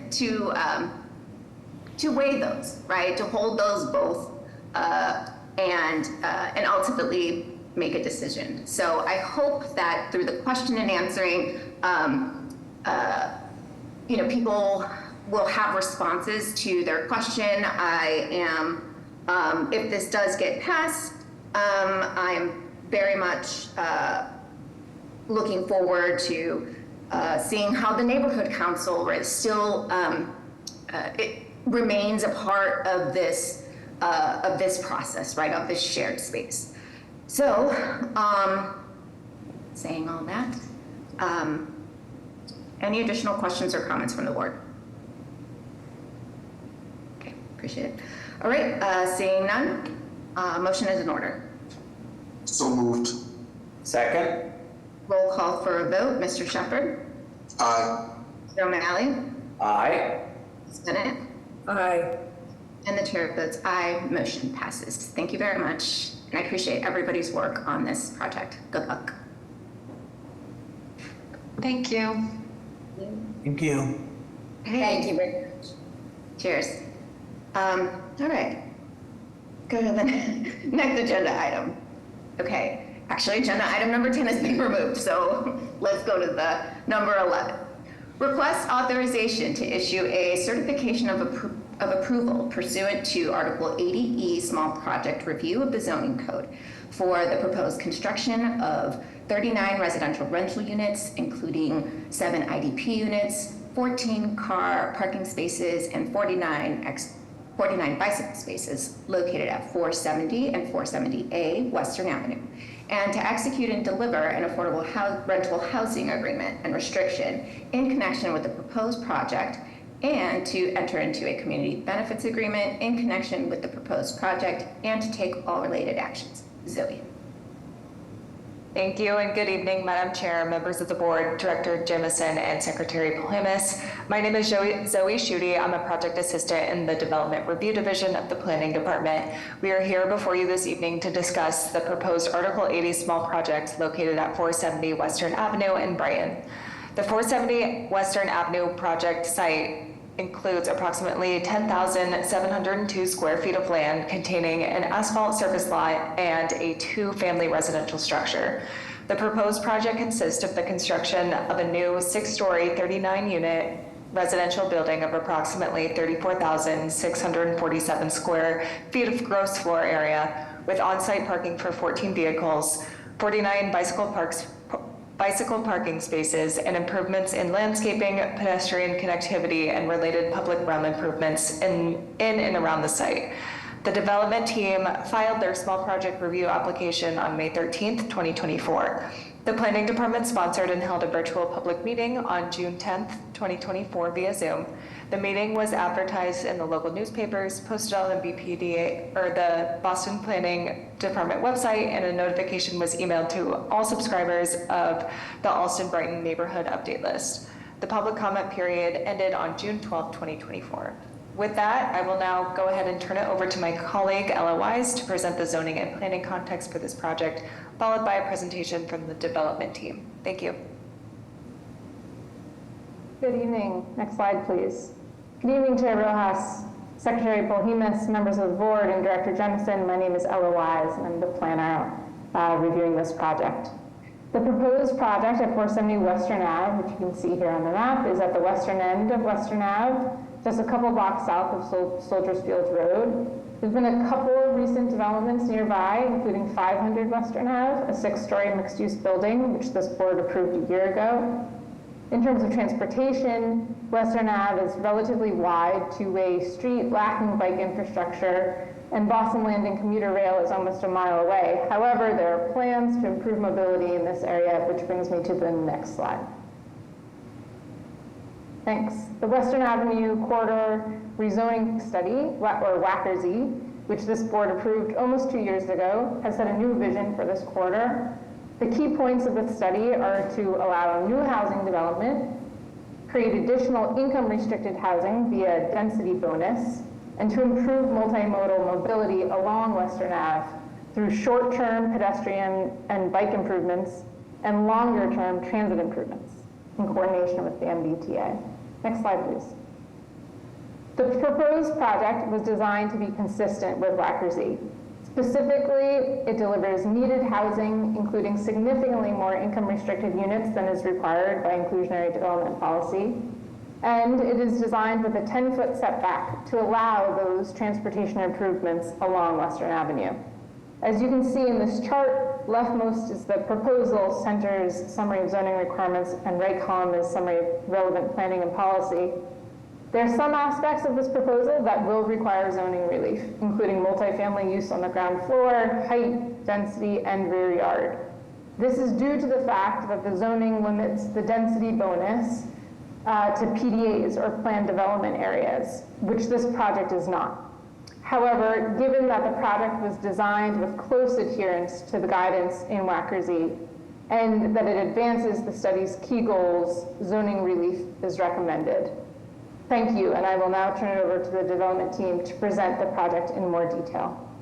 Thank you, Ella, and good afternoon, Madam Chair, members of the board, Secretary Paul Hemus, Director Jemison, Attorney Joe Hanley, McDermott, Pulte, Miller, and Hanley in Boston. I have the pleasure of representing the applicant, Peter Zagorianakis, who is also with us this evening.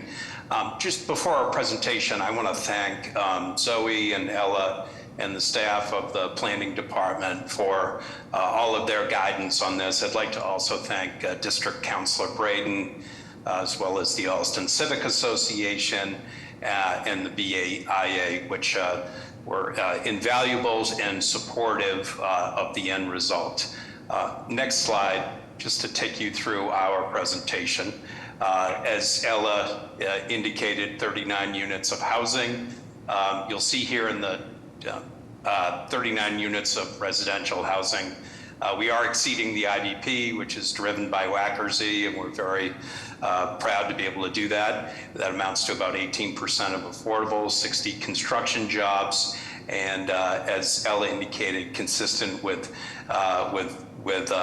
WACRZ, we are making long-term transportation mobility improvements, open space, widening sidewalks in an area that really have inadequate and accessible public realm access today, and making way for a low-stress bike lane along Western Ave, which is part of the mobility study in the overall WACRZ plan, and also achieving new goals for passive house certifiability, as well as LEED Gold standards. Next slide, please. So you saw a little bit of where we are. You'll see our site in the red hash in the neighborhood overview in the North Brighton section on the south side of Western Ave, again within the red, across from the health center, and just a little bit down and across from the Speedway. Next slide, please. Bird's eye view here, looking from the northeast. You'll see our project site, and it's the mass in red. And Ella had also mentioned a recent approval, which you'll see in the white mass, which is future neighborhood project, that is 500 Western Ave, which is a recently approved artist mixed use retail and residential development under WACRZ as well. Next slide, please. So existing conditions, as you also heard read into the record, the site is a mix of mostly impervious, unimproved surface asphalt. There is a non-historic two-family structure that is occupied as a commercial use, short-term commercial use, so there is no residential displacement. There's an existing curb cut, which we are utilizing, and you can see the deficient public realm in the existing conditions today, and really the lack of street tree canopy, which this project will help to cure and improve. Next slide, please. So the site itself, it's a little over 10,700 square feet of land. And what is important with this slide, and again is driven or guided by Wackersy in the planning study, is we're at 60% lot coverage. So that allows us to free up significant open space for, as you'll see on these plans, new street trees, a street tree canopy in the area that has very little today to help cool the heat island effect, as well as to widen the sidewalks and to introduce new public realm and new landscaping both on site and in the public realm. Next slide, please. Shows you the sections. And as Ella indicated, our height is 65 feet, which you'll see in 6 stories, and a below grade garage level of parking and storage. Next slide, please. So just to look at the architecture a little bit, we received a lot of good guidance from the planning department, from urban design, looking at a masonry brick with some panelization at the rear. And this is the obviously north facade as it's labeled as you're looking at this, looking sort of towards the west along Western Ave. Next slide, please. So looking towards the west here, again, you can see the edge of the building on the left. And if you go to the next slide, the building has also been the massing and the design has been carefully and responsibly articulated to with a 5-story base that you'll see in that masonry condition along Western Ave to the right, and then stepping back to the 6th level with some variation in architecture above. Next slide, please. So just to sum this up, we are very, very appreciative and excited to be here. I will say that, you know, this process has been very positive. We were honored to have the support of both neighborhood groups engaging with our neighbors, and I give a lot of credit to the Wu administration's planning program for Wackersy, and of course the planning department staff, Council Braden and her chief of staff, and everyone who helped to guide this into a sustainable, community-based and affordable residential development that exceeds the IDP requirements and really advances the values of Wackersy. So thank you, Madam Chair and members of the board. That concludes our presentation. Okay, thank you very much. Do we have any questions or comments from the board? Right, I just want to say that I really appreciate and the exceeding the current IDP policy and yeah, just being responsive to the realistic needs that we have here in the city. So with that, if there are no comments, motion is in order. So moved. Second. We'll call for a vote. Dr. Landsmark. Aye. Mr. Shepherd. Aye. Mr. O'Malley. Aye. Ms. Bennett. Aye. The chair votes aye. Motion passes. Great looking project. Good luck. Thank you very much. Cool. All right, let's do one more for at least one more. Yeah. Okay. Item number 12. Request authorization to enter into an affordable rental housing agreement and restriction in connection with the proposed development of one IDP unit located at 16 High Street and to take all related actions. Andy. Thank you, Madam Chair, Director Jemison, Secretary Bohemus, and members of the board. Andy Feldman, Housing Policy Manager with the Mayor's Office of Housing. Tonight, I'm here to request your vote on an affordable rental housing agreement and restriction for the proposed development at 16 High Street in Dorchester. This development proposes to build 9 rental units, and while it did not trigger the Article 80 review process due to its size, the project team is voluntarily restricting 1 unit as income restricted. Therefore, the vote in front of you tonight will allow the agency to enter into an agreement to dedicate this unit under the Inclusionary Development Program at 70% of AMI. Thank you, and happy to answer any questions that you may have. Thank you. Any questions or comments from the board? All right, hearing and seeing none, a motion is in order. So moved. Roll call for a vote. Dr. Landsmark. Aye. Mr. Shepherd. Aye. Mr. O'Malley. Aye. Aye. And the chair votes aye. Motion passes. Item number 13. Request authorization to amend a certain affordable housing. affordable rental housing agreement and restriction, previously executed on December 13th, 2021, to provide clarification and updated terms in connection with 6 on-site IDP voucher units located at 282 Bremen Street, and to take all related actions. Andy. Thank you, Madam Chair, Director Jemison, Secretary Bolhemus, and members of the board. Again, I'm Andy Feldman, Housing Policy Manager with the Mayor's Office of Housing. Tonight, I'm here to request your vote on an amendment to the Affordable Housing Rental Agreement and Restriction for the development at 282 Bremen Street in East Boston. This development is building 139 rental units, and the original RHAR had left out the 6 IDP units intended to be marketed with a preference for households with a mobile housing voucher. Therefore, the vote in front of you tonight will allow the agency to enter into an amendment to the existing agreement to add those 6 units under the inclusionary development program. Thank you, and happy to answer any questions that you may have. Any questions or comments from the board? All right, hearing and seeing none, a motion is in order. So moved. Second. We'll call for a vote. Dr. Landsmark? Aye. Mr. Shepherd? Aye. Mr. O'Malley? Aye. Aye. And the chair votes aye, motion passes. Okay, so we are approaching the 5:30 public hearing portion, so we usually take a 5-minute break. Today will be a 7-minute break. So we'll see you all at 5:30 with the open public meeting.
So we are going to start the public hearing portion of our meeting agenda. So simultaneous Mandarin and Cantonese interpretations are being provided for this meeting using the language interpretation function within Zoom. We ask that you please be patient in case of any technical issues. Language interpretation will not be enabled until instructions on how to access the interpretation services have been translated into Mandarin and Cantonese. Once the interpretation has been enabled, a globe icon will appear on the bottom of your Zoom screen.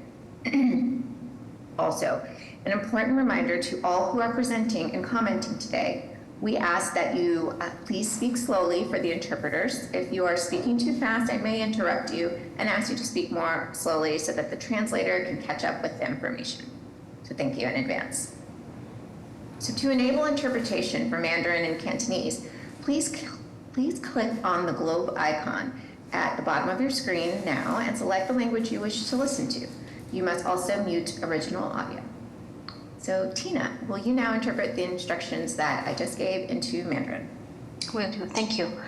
本次会议呢会提供普通话、粤语同声的传译。我们的Zoom的语言翻译功能一会儿会打开，请您耐心等待。有技术问题的话，到时候再通知我们。那么在这个翻译的这个地球仪出现之前呢，那么你还不可以使用。一旦它那个翻译的那个地球仪出现了之后，你会在你的屏幕的下部会看到，如果您是用手机上线或者是 iPad 平板上线，你会看到的是在你的右下角有一个3个点儿，你点击那个3个点儿，你就可以选择这个地球仪上的这个普通话的或者是粤语的。那么我们一会儿这个发言的人呢，他们会有人提醒他们要慢一点，这样让我们可以翻译得更准确一点。一会儿呢，您看到了地球仪之后，您点击了你想要选择的语音之后呢，请你呢把你的原始音频静音，这样你就只听到翻译了。好，会儿见，谢谢 ，Thank you。Okay, thank you, Tina. Zifeng, will you now interpret the instructions that I gave into Cantonese, please? Yes, Madam Chair. 大家好，我係今晚大家嘅廣東話嘅同聲傳譯。我哋今晚咧係有普通話同埋廣東話嘅同聲嘅翻譯嘅服務嘅。咁我哋而家咧即將就會開啟呢個同聲翻譯嘅服務啦。咁一陣間大家會喺屏幕嘅下方咧見到一個地球儀嘅標誌。咁你見到嘅時候咧就點擊入去就係選擇呢個 Cantonese 廣東話嘅服務。如果你係用手機上網嘅話咧，請你喺屏幕嘅下方咧點擊3個點寫住更多，點擊入去咧係選擇呢個語言嘅設置啦。亦都係選擇呢個廣東話嘅語言。咁如果你遇到技術問題嘅話咧，屏幕上面咧有一個電話號碼啦，係6179184236。請你打呢個電話咧，會有翻譯咧係協助你嘅。咁而家我哋即將就打開呢一個翻譯嘅頻道啦。OK， 一陣間見 ，Thank you。Thanks so much. Okay, Ani, will you please now activate the interpretation function, and we're going to wait a couple seconds for the interpreters to connect to the channels and for people to join.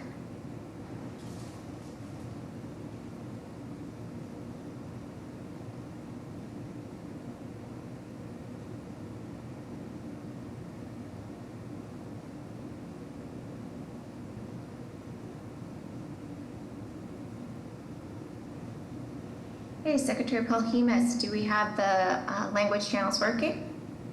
Yes, we are good to go. Great. So if you have any difficulty activating the interpretation, please call the phone number on the screen.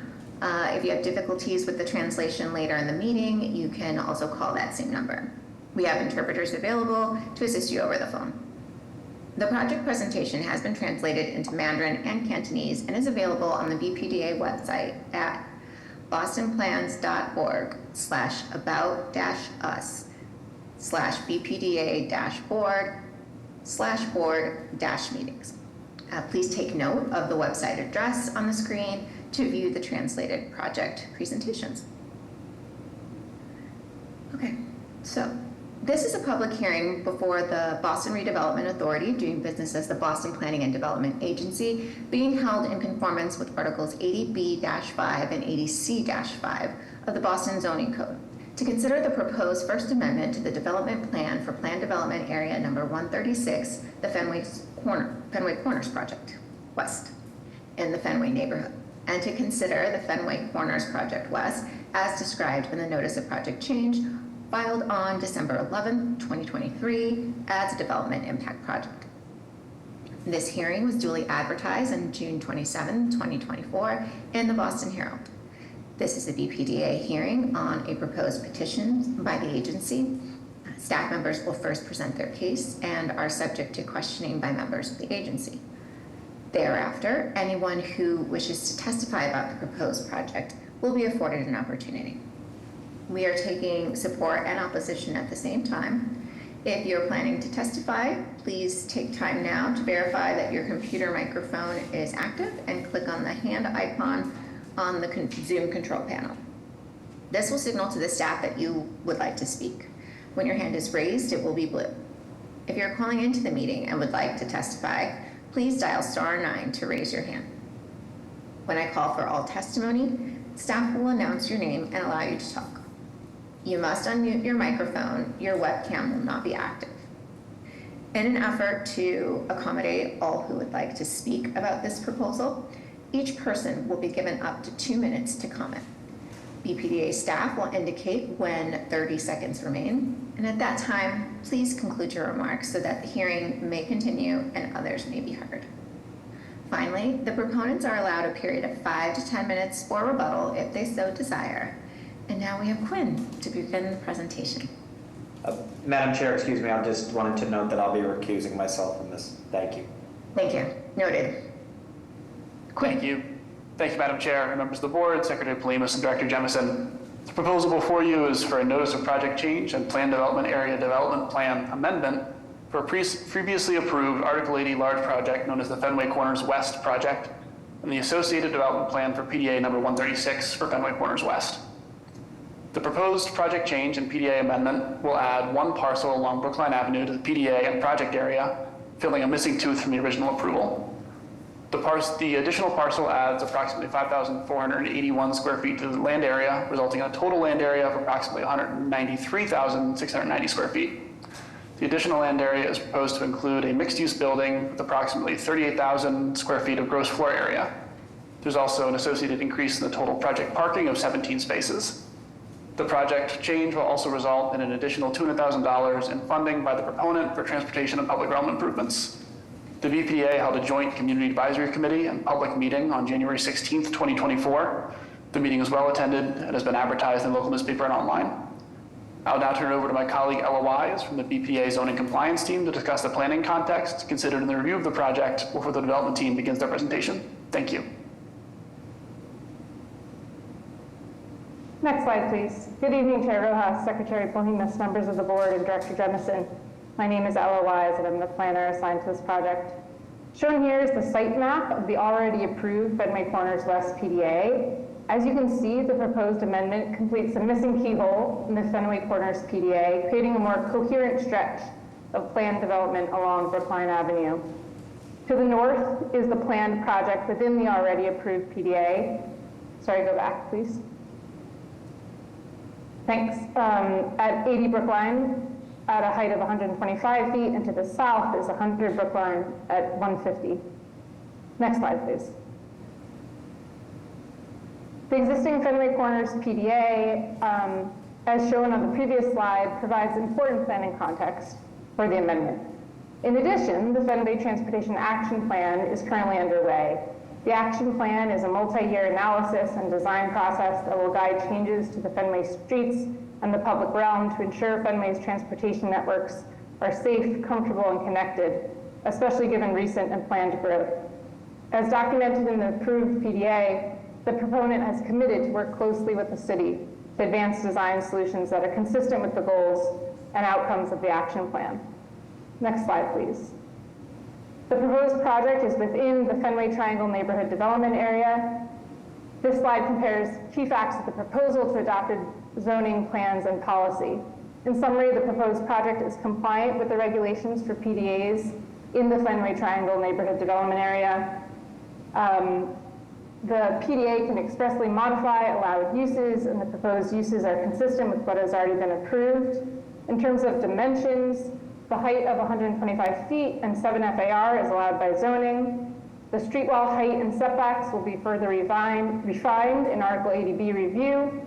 However, importantly, the proposed project has committed to a 10-foot front setback to allow for wider sidewalks, an accessible bus stop and shelter, and street trees along Brookline. And in terms of community benefit, the proposed project affirms the commitments to public improvements in the original PDA, as well as an additional $200,000 for transportation improvements. Thank you, and with that, I'll turn it over to the development team. Thank you very much, Ella. Thank you, Quinn. Can everyone hear me okay? Yes, we hear you. Terrific. Thank you very much. Well, good evening, Madam Chair, members of the board, Chief Jemison, Secretary Polhemus. My name is Yanni Sippis with WS Development, and as always, it's both a pleasure and a privilege to appear before this board, so thank you in advance for your consideration. I'm joined this evening by Victoria McGuire from WS Development and David Friedman from Fenway Sports Group, one of our partners on this project. And we're very happy to be here this evening proposing an amendment to the boundaries of the existing Fenway Corners PDA that, while perhaps minor in scale, will bring, we hope, a meaningful improvement to the Fenway Corners project in terms of the project's urban design outcome, public realm improvements, other public benefits, and overall contribution to the urban fabric of our city. Next slide, please. And you could skip one more, please. Thank you. And to begin our presentation, this plan, by way of background, shows an overview of the boundaries of the two PDA plans that together comprise the Fenway Corners project. The overall project in these two PDAs were considered and approved by this board exactly 1 year ago at the July 2023 meeting. Next slide, please. Thank you. The project approved at last July's board meeting comprises approximately 2 million square feet of mixed-use development taking place in multiple phases on 4 separate city blocks wrapping 2 sides of Fenway Park. The project is shown in the white outlines of this aerial view. And the next slide, please. Thank you. And then to zoom in on one of these 4 blocks, what we call the Jersey block, which is bounded by Jersey Street on the right-hand side of this image and Brookline Avenue on the upper portion of this image. You can see along Brookline Avenue where last July's approved PDA boundary, is shown in blue, ran around one small parcel of land located at 96 to 98 Brookline Avenue, which was not part of the original project at the time of its approval last year. Next slide, please. Thank you. Here's an illustrative site plan which has rotated 90 degrees from the prior view, so Brookline Avenue is at the left-hand side of this image. This shows the originally approved project site in the red dashed line, and here you can see the one parcel of land, about 5,500 square feet, fronting on Brookline Avenue that was not part of the original project boundary. You can see the red dashed line running around it. Next slide, please. The matter before the board this evening is a proposed adjustment to the original project boundary to encompass that missing parcel and add about 5,500 square feet of land to the project's existing 188,000 square feet of land and a corresponding approximately 38,000 square feet of GFA to the project's approximately 2 million square foot envelope. And here, excuse me, you can see the proposed revised PDA boundary in blue, and you can see how it now encompasses that missing parcel from before, which is outlined in yellow, so that you can easily see how the PDA boundary has changed. Next slide, please. Thank you. Here's an updated illustrative site plan showing the new parcel, again outlined in yellow, to be integrated into the overall site and landscape plan for the project, and which has now been adjusted so that the red dashed line encompasses the parcel in question. Next slide, please. And then to translate these plans into imagery, we have a few conceptual images illustrating the currently approved project and the effect that the proposed amendment will have on the look and feel of the project once complete. So on the next slide, thank you very much. We had showed the existing condition at the corner of Brookline Ave and Jersey Street.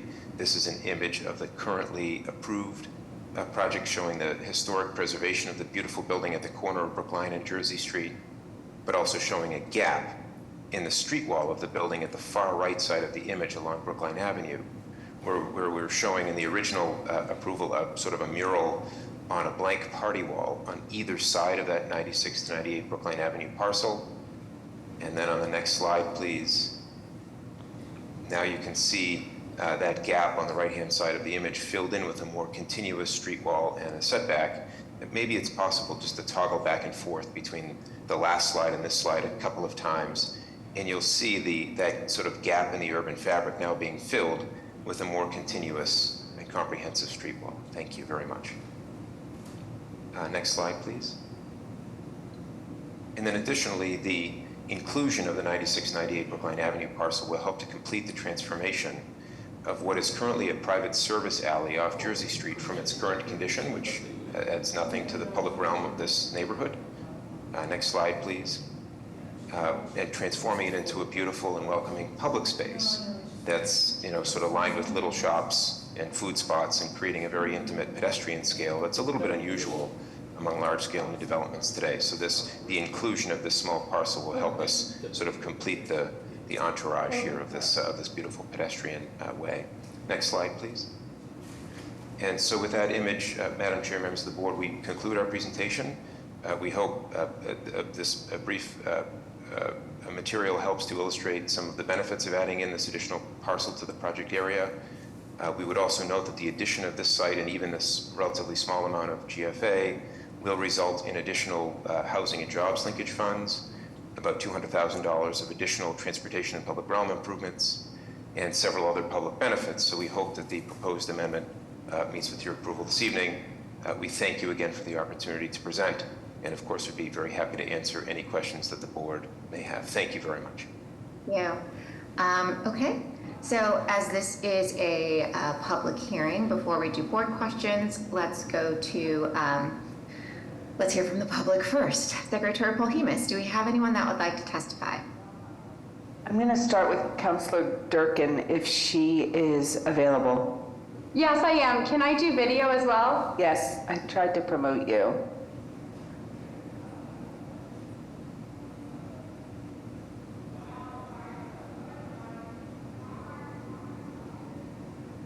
Thank you so much, Secretary. Dear Chair Rojas and members of the board, the July 2023 approval of Fenway Corners PDA, approval by the BPDA board, came at the tail end of a comprehensive Article 80 public review process, which, thanks to public feedback, saw an increase in housing and affordable housing in addition to meaningful activations of formerly desolate alleys for public and commercial use. Without approval, there was a noticeable gap in the overall offerings of the project given the hole at the property at 96 Brookline Avenue.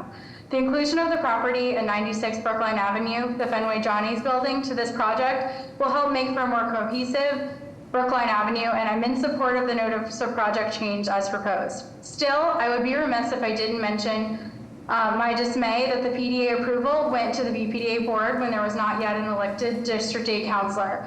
I think that the PDA approval would have benefited from having representation of a district councilor near the tail end of this process, and I think it's important to note that I will not be ceding my role or voice in future changes of process regarding this PDA. While the community benefits and mitigation project to the initial package to the initial approval was substantial, there were a lot of details that require additional consideration and improvement, including 1, the overall parking ratio supplying the site as a whole, 2, a transportation and community plan regarding their use of Jersey and Lansdowne streets, 3, equity specifications regarding the surrounding proponents' on-site daycare commitment, 4, a responsible fulfillment of the ascribed community benefits, particularly those impacting the Back Bay Fens, in partnership with the Parks Department, 6, the proactive engagement of the Fenway neighborhood over the long duration of the site's development. I appreciate the partnership that the city has had with both WS and the Fenway Sports Group. I think that we need to be intentional about the transportation changes and the challenges of the area. And I still think there are ways that the city of Boston needs to collaborate with the proponents to fulfill the vision for the proposal and also to make sure residents have a voice in their neighborhood, as will be dictated by the cooperation agreement. I'm grateful for the project's cooperation with the Fenway Transportation Action Plan. I'm looking forward to continuing the conversation, and I urge the vote to vote in support of this NPC. Thank you so much. Thank you, Councilor. Michael, go ahead. Michael Burns, you can unmute yourself. Yes, good evening. Director Jemison, Madam Chair Rojas, Madam Secretary Polhemus, and distinguished members of the BPDA board. For the record, my name is Michael Burns. I'm a representative for the Northeast Regional Council of Sheet Metal Workers, local union number 17, part of the Boston Building Trades here in Boston. First, thank you to Ella Quinn and all the staff that works for the BPDA for all the hard work you do.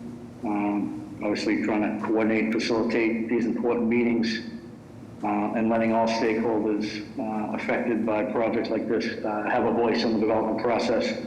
We certainly appreciate everything you do. Also like to thank Yanni, Victoria, and David and the WS Development and Fenway team for their continued partnership with the Boston Building Trades and our general contractor partners, making sure that the construction of projects like this are done using responsible contractors.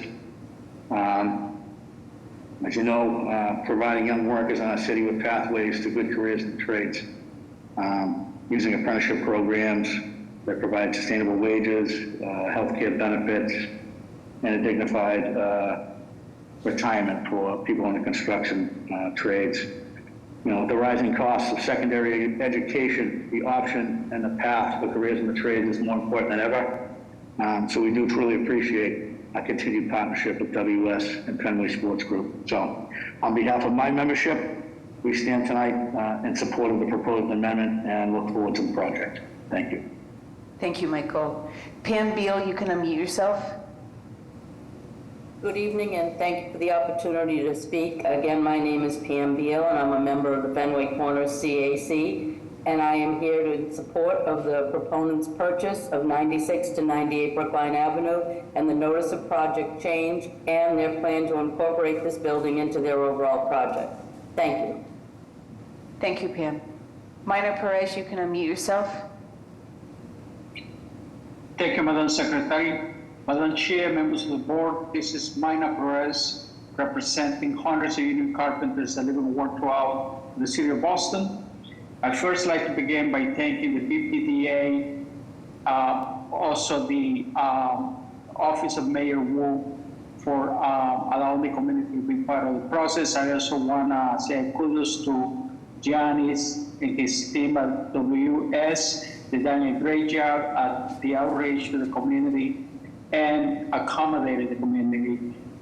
Because of that, my membership is in full support of this proposal. Thank you. Thank you, Minor. Kelly Brilliant, you can unmute yourself. Hi, Director Polhemus and the board. I'm the Fenway, representing the Fenway Alliance. We're the 21 cultural and academic institutions. We support this project and the project change. We feel this elevates an area that sorely needs some elevation, in some ways inexplicably, given that it has an iconic Fenway Park in it. So we support the elevation of this area and the public amenities. We also, though, agree with Councilor Durkin and don't think those two things contradict each other, and we look forward to the WS working with the councilor to make sure all those community concerns are addressed. And we urge the project WS to use local mass-based artists for any public art, if possible. But in general, we think this is a really good direction. Thank you. Thank you, Kelly. Shaitan Green, you can unmute yourself.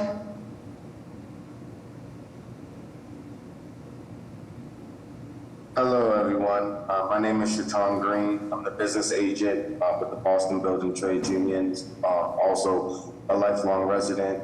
I really want to thank the BPDA for hosting these very important meetings.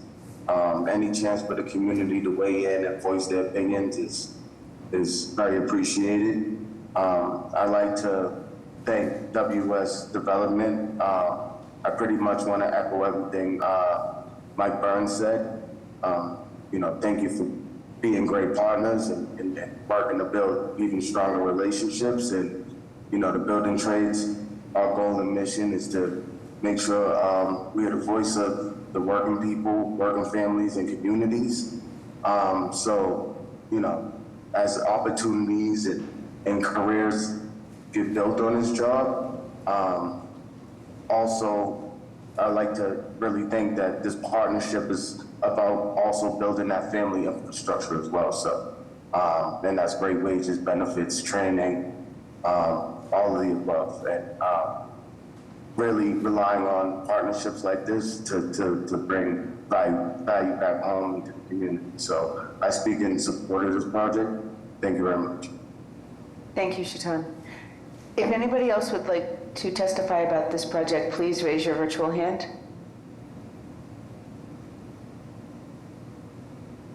Madam Chair, I believe this completes the public hearing portion of this item. Great, great, and thank you very much for all members of the public that took time today to provide your input. We appreciate that. So now, any questions or comments from the board?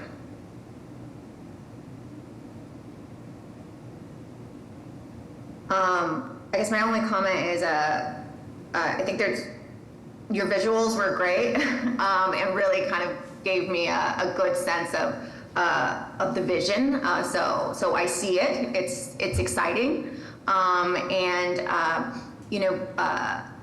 really trust that continuing conversation with Councilor Durkin will occur, and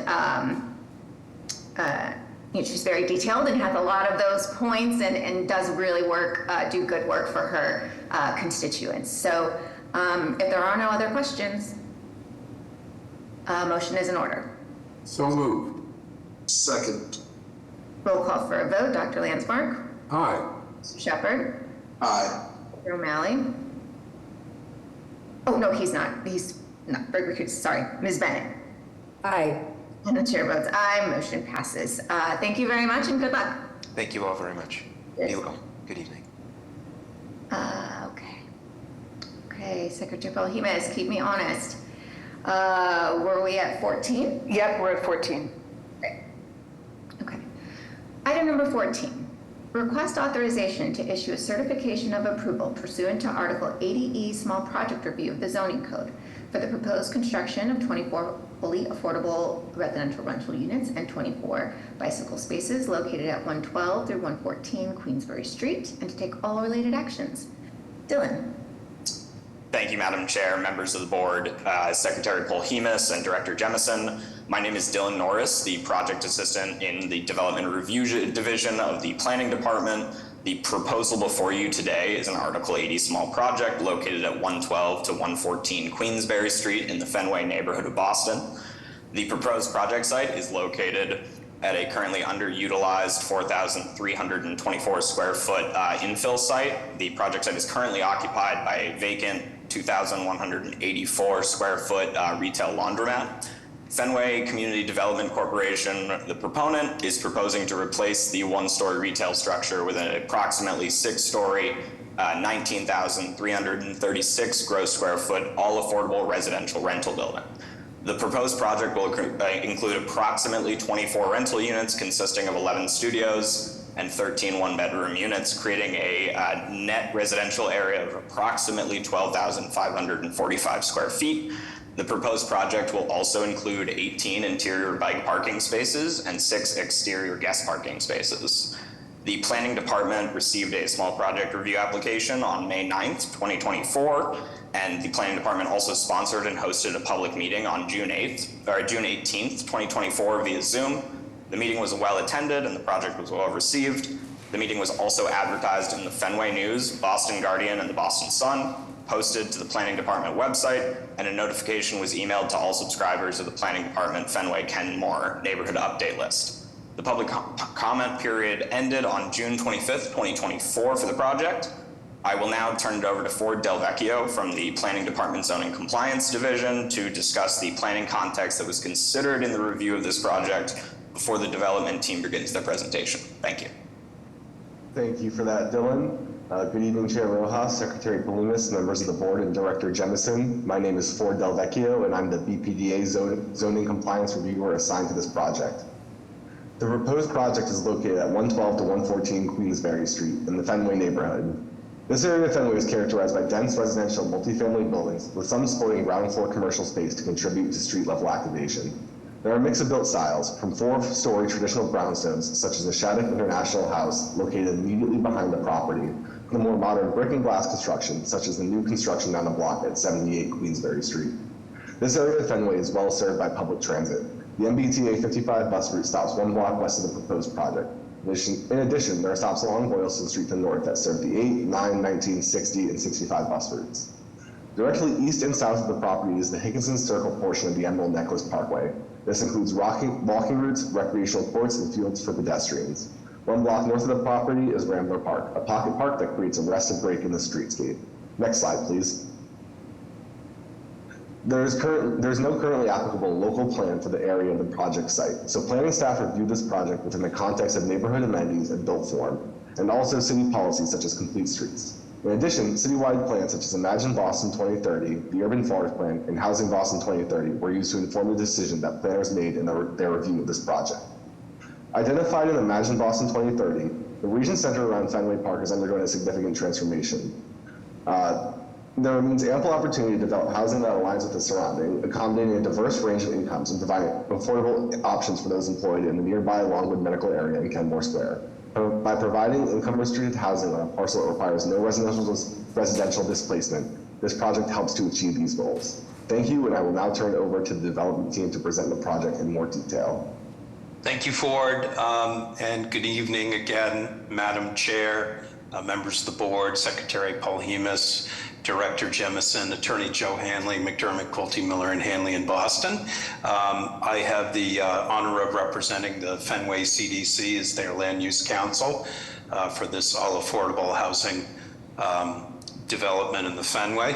I want to thank Dylan and Ford, and I want to thank on behalf of my client, the Planning Department, Urban Design for all their guidance for this project. I also want to introduce you to the team that we have, take you through the presentation very quickly. With the Fenway CDC is Nick Pittman, Cassie White, Ed Quinn, and Rich Giordano. For the architectural side, we're working with Embark Architects, Rob Del Salvio, who's with us. Next slide, please. So just quickly, as was read into the record, this is a site in the West Fenway neighborhood, in the Fenway neighborhood in particular, where the CDC has been an important nonprofit organization for affordable housing for 51 years now. And as you saw in the overview from Ford and Dylan, this is a site that is not only underutilized with a single-story sort of nondescript building, but it also has access to great public amenities for open space, transportation, employment, and the like. And the CDC is pleased to be able to deliver 24 units of all income restricted housing between 30 to 60% of AMI, and 3 of these will be set aside for our most vulnerable population, for formerly homeless individuals and families, and also the ability to meet and attain sustainability as part of the affordability program for a LEED Silver and Passive House program.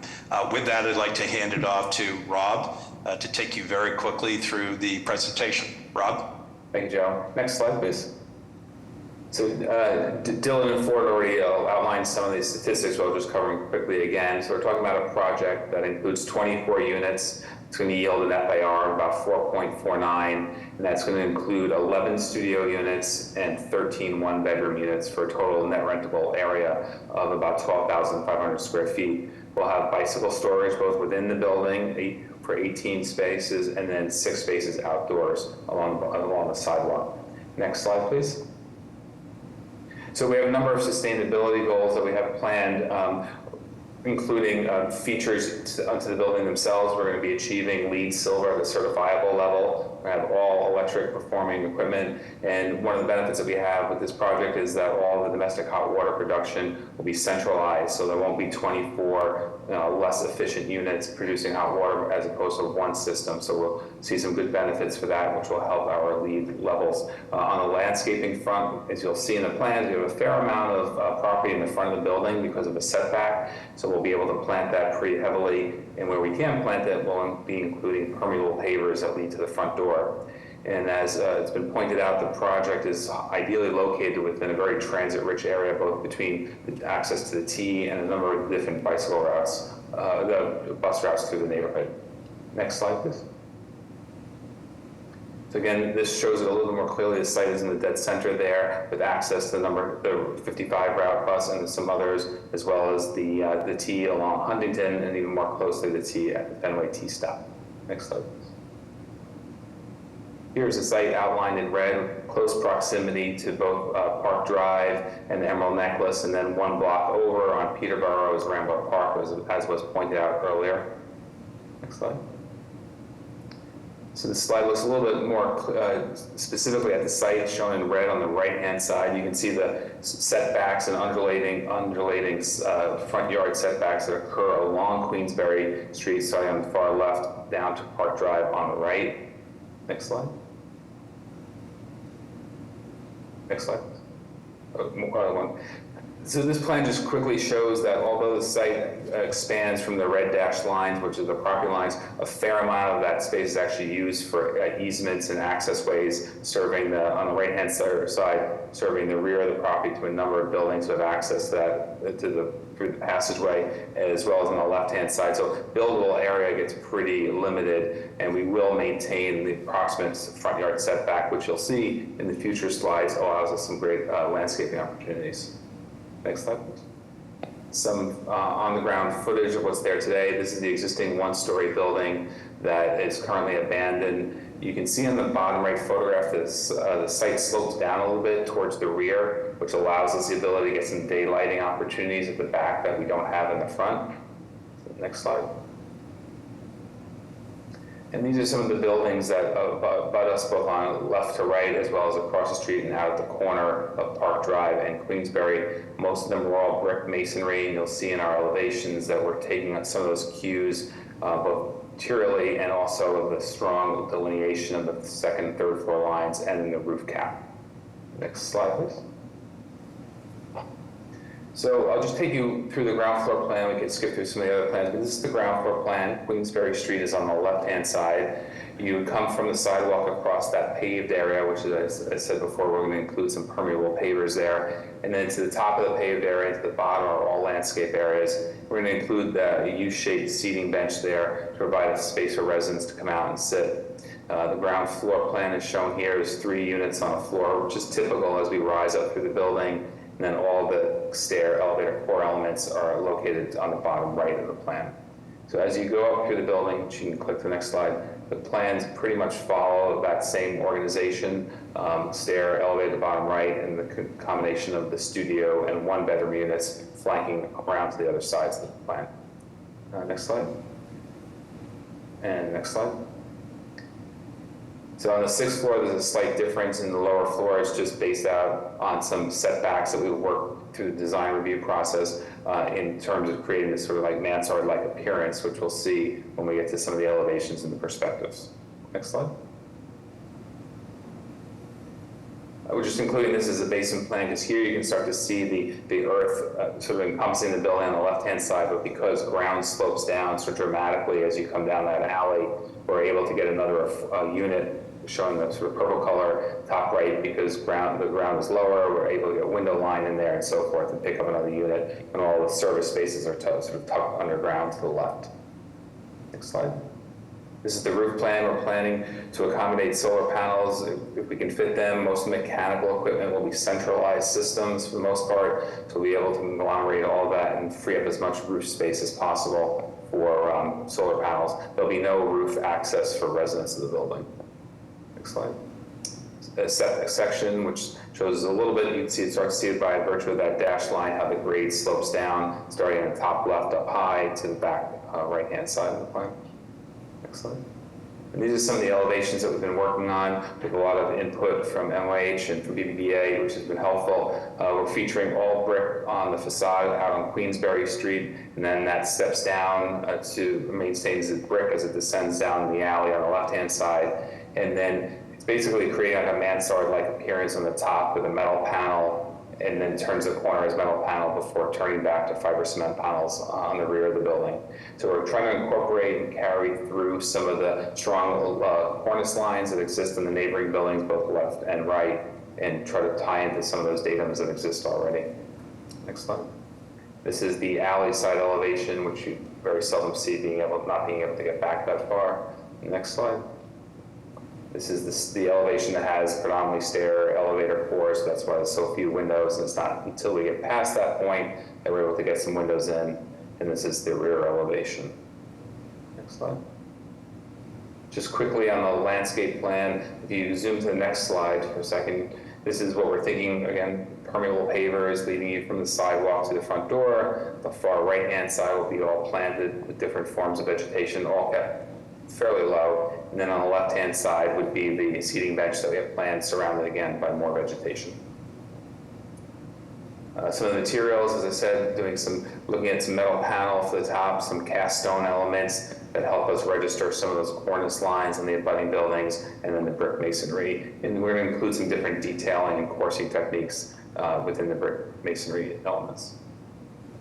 And this is a view from the east looking toward the west. Here you can see the building, the alley is descending on the left-hand side there. Great, thanks, Rob. And just, Madam Chair, that concludes, but I would like to be remiss if I didn't thank Councilor Durkin as well in the Mayor's Office of Housing, again, to reiterate the opportunity to create much needed affordability in the Fenway neighborhood with such a great organization as the Fenway CDC. Thank you. Great, thank you so much. All right, questions or comments from the board? Oh, Councilor Durkin, you're here. I can see you. Would you like to make a comment? Yes, please. Dear Chair Rojas and members of the board, I'm here today in support of the Fenway Community Center's small project review application for 112 Queensbury. This project will add 24 permanently affordable rental units to the Fenway neighborhood, 11 studios and 13 one-beds. The Fenway CDC has proven themselves to be an effective and reliable affordable housing developer who supports the residents in the Fenway neighborhood with a host of services from food access to job training. The recent development, Burbank Terrace, which I was grateful to tour in the Symphony area, provided 27 affordable units. So we know the history and the track record they have in the neighborhood. CDC is capable of replicating this at 112 Queensbury. The relentless and rapid increase in housing costs threatens economic and cultural diversity across our city and intensifies the urgency in supporting the creation of affordable housing. And not only are they creating affordable housing, they're doing so sustainably, they're doing so in partnership with my office and the Mayor's Office of Housing, and they're creating real partnership with nearby abutters. And given the closeness of the nearby abutters, I urged them to contact the Copley Group, and they did so, and are really working in the community to ensure that while creating this affordable housing, they're not disrupting the community. Throughout the process, Fenway CDC and the neighborhood has stepped forward in support, and they've been a great partner and have been really responsive to the community needs and feedback. So for those reasons, I hope that you will support this small project application. Thank you. Thank you, Councilor Durkin. Okay, any questions or comments from the board? Madam Chair, just again, I wanted to acknowledge a sincere appreciation that this project is 100% affordable and it has a really aggressive sustainability component to it, having passive house certification, LEED silver on-site PV panels on the roof. I think further negates this false notion that you can have something that's high affordability metrics or very sustainable. Indeed, they're doing both. We should celebrate more projects like this. So I'll be proudly supporting it. And job well done to the team involved. Okay, thank you. Additional questions or comments from the board? All right, hearing and seeing none, motion is in order. So moved. Second. Roll call for a vote. Dr. Lansmark? Aye. Mr. Shepherd? Aye. Mr. O'Malley? Aye. Ms. Bennett? Aye. And the chair votes aye. Motion passes. Great project. Congratulations. Thank you very much. Have a nice evening. Awesome. Okay. Item number 15. Request authorization to issue a preliminary adequacy determination waiving further review pursuant to Article 80B Large Project Review of the Zoning Code in connection with the draft project impact report filed by Skate Charlesgate LLC on December 7, 2023. For the proposed construction of 400 residential rental units, including 68 IDP units, 2,400 square feet of commercial space, and 212 bicycle parking spaces located at 2 Charlesgate West, and to take all related actions. Scott. Thank you, Madam Chair, members of the board, Secretary Polhemus, and Director Jemison. My name is Scott Greenhall, and I'm a project manager with Development Review. The proposed project before you is an Article 80B large project located at 2 Charlesgate West in Fenway. The proposed project comprises the construction of a 28-story residential building with approximately 285,000 square feet of gross floor area that will include 400 residential rental units, including 68 IDP units, 2,400 square feet of retail at the Ipswich Street level, and 9,800 square feet of amenity space. The residential rental units are compact units and are expected to be furnished, with further details in the board memo. The proposed project will also be Passive House certifiable. There will be 0 motor vehicle parking spaces and a minimum of 200 resident bike parking spaces in a bike room accessible from Ipswich Street. The proposed project is adjacent to the MassDOT proposal to replace and widen the Balker Overpass Bridge that spans I-90, MBTA's Framingham-Worcester commuter rail line, and Ipswich Street. The redesign of this infrastructure provides an opportunity for improving Charlesgate Park and reconnecting the Emerald Necklace and Back Bay fence to the Charles River. The proponent and MassDOT are working to align the interface between the proposed project and Balker Overpass Bridge project, as the proposed project's new public stairway and elevator will influence walking and bike patterns between project sites. The proponent filed a project notification form for the proposed project on November 5th, 2021, followed by a draft project impact report on December 7th, 2023. Between December 2021 and July 2024, 7 public and IAG meetings were appropriately advertised and held. The proposed project was approved by the Boston Civic Design Commission on June 25th. Over the course of Article 80B review, the height and massing of the proposed project have evolved in response to planning and urban design staff feedback and went through many iterations to arrive at its current design. Special consideration has been given to the surrounding context and environmental aspects, specifically wind and shadow impacts. Planning staff will share additional information about zoning compliance in the presentation shortly. The proposed project is also subject to the Boston Municipal Code Section 7.4-10, commonly referred to as the Parks Ordinance, which has been the subject of discussion throughout the review process. The ordinance places limits on parcels abutting the Back Bay fence in order to protect the open spaces from shadow impacts. The development team initially proposed a subdivision approach in order to exempt the parcel from this jurisdiction. This approach received significant opposition from the community and parks advocates for not meeting their standards of transparency and public process, and was ultimately deemed not viable by the Planning Department and Parks Department staff.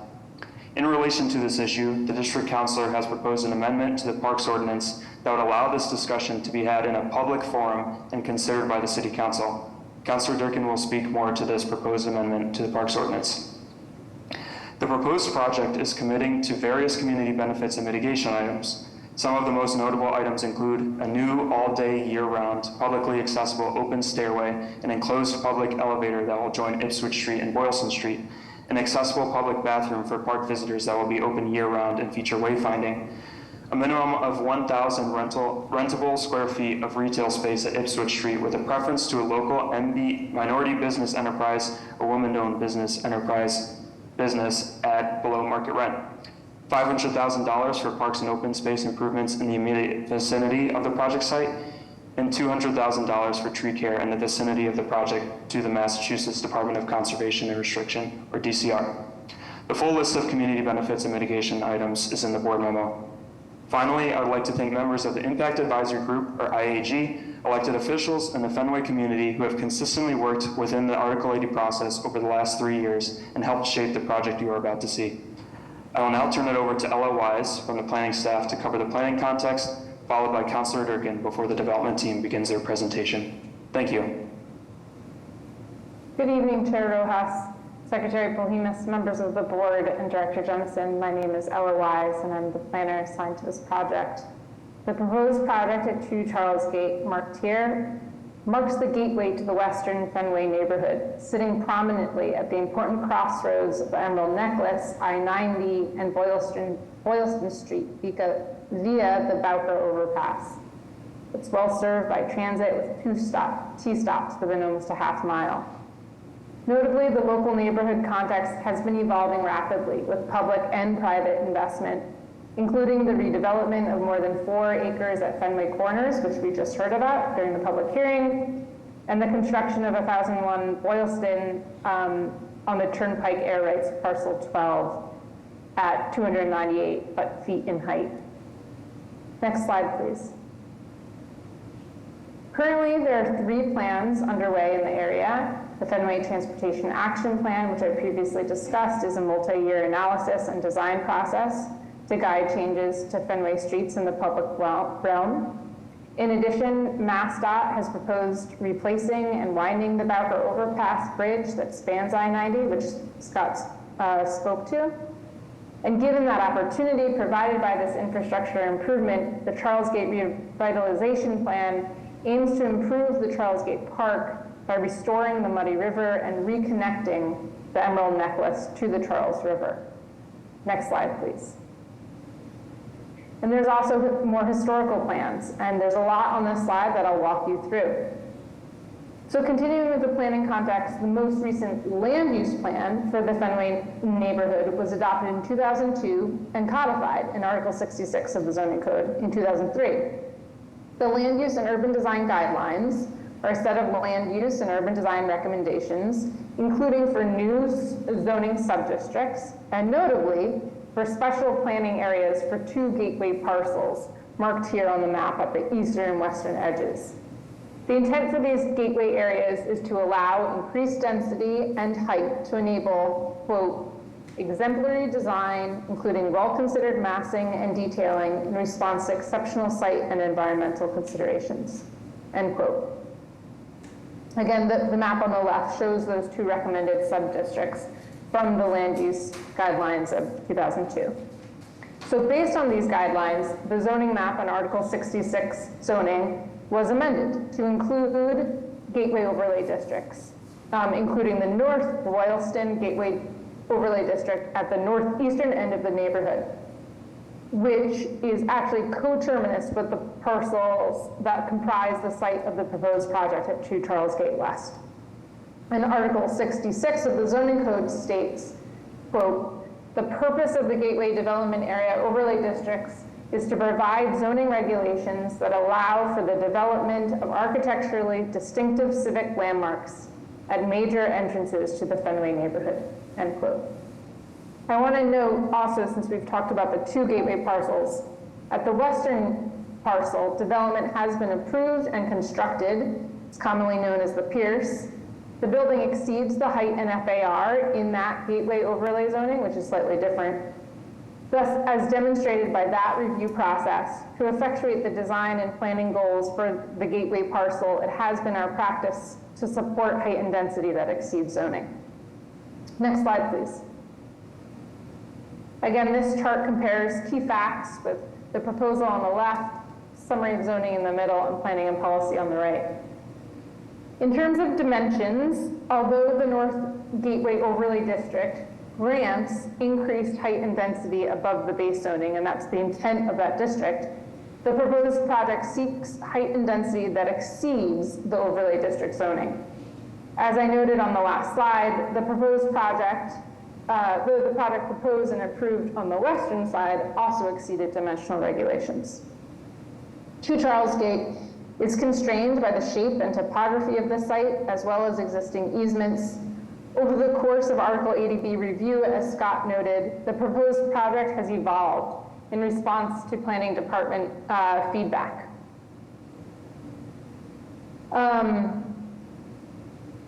Based on that, we do recommend zoning relief. With that, I'll turn it over to the development team for more detail on the project. Thanks very much.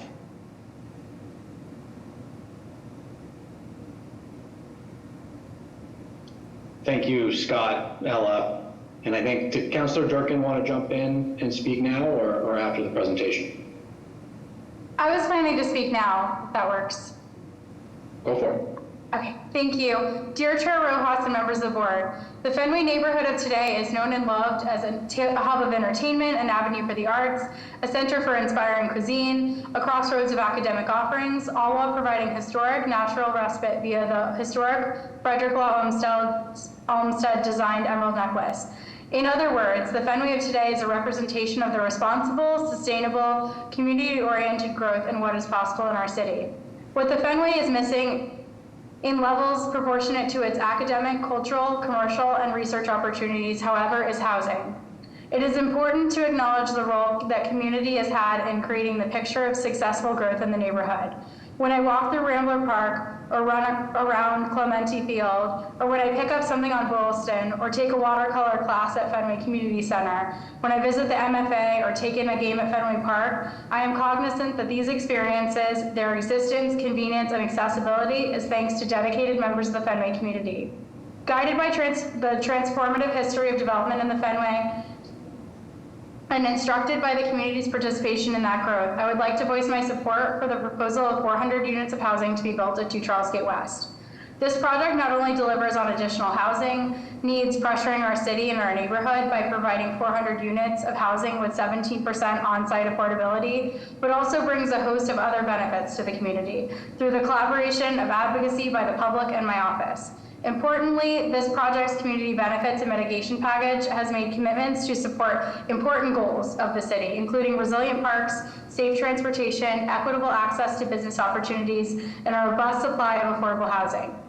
The project's support of surrounding parks includes one-time contributions adding up to $700,000 to the Boston Parks and Recreation Department and the Department of Conservation Recreation to support tree care, general maintenance, and support for upcoming Charles Gate improvements. 2, ongoing financial investment in our parks with the proponent's commitment to the installation of 2 static signs along Ipswich Streets in Boylston facing Starrow Drive, displaying a combination of civic engagement messages, wayfinding information, and advertising to generate revenue, which will be allocated to the Boston Parks and Recreation Department in annual installments. Moreover, the surrounding transportation landscape will be improved by the addition of speed humps on Ipswich Street to decrease unsafe speeds and installation of bike share stations, in addition to the proponent's commitment to host public realm improvements, including the inclusion of the public bathroom accessible to park users, the creation of important connection between Ipswich Street and the Back Bay Fens via a new public stair and elevator, tree grates for Ipswich Street trees outside Fenway Studios, and lighting for statues on the Commonwealth Avenue Mall. Finally, I appreciate the proponent's commitment to providing retail space at Ipswich Street to a local minority or women-owned business at 80% or less of the market rent, and their support for additional affordable housing by their contribution of $300,000 in support of the Fenway CDC. In spite of the benefits brought to the neighborhood by this proposal, namely the expansion of housing, I understand that there are passionate and legitimate concerns about this project's impact on parks. This project puts us face to face with a critical dilemma. How do we accommodate the needed growth of our housing stock when adequate open space requirements cannot be fulfilled and may, in some cases, be diminished? There is no easy solution to such dilemma, but I believe that thoughtful design elements of this project, including a 2-floor height reduction as advocated by our office, combined with the proponent's ongoing commitment to funding the maintenance of surrounding public green space, and finally, my commitment to amend the Park and Parkways ordinance, strikes an uneasy but successful balance to a fraught conversation and question of our city's sustainable growth in the coming decades. I have worked diligently with community members, the Boston Parks and Recreation Department, and the proponent to minimize harm to parkland and set a high threshold for exemptions to ordinances intended to preserve historic parkland by filing an amendment to the city's Park and Parkway ordinance, which would exempt the project proposed at 2 Charles Gate West from complying with the 70-foot height restriction for buildings within 100 feet of historic parkland. I filed this amendment prior to tonight's board meeting, submitting a draft that is responsive to feedback from the community, including park advocates and the Parks Department.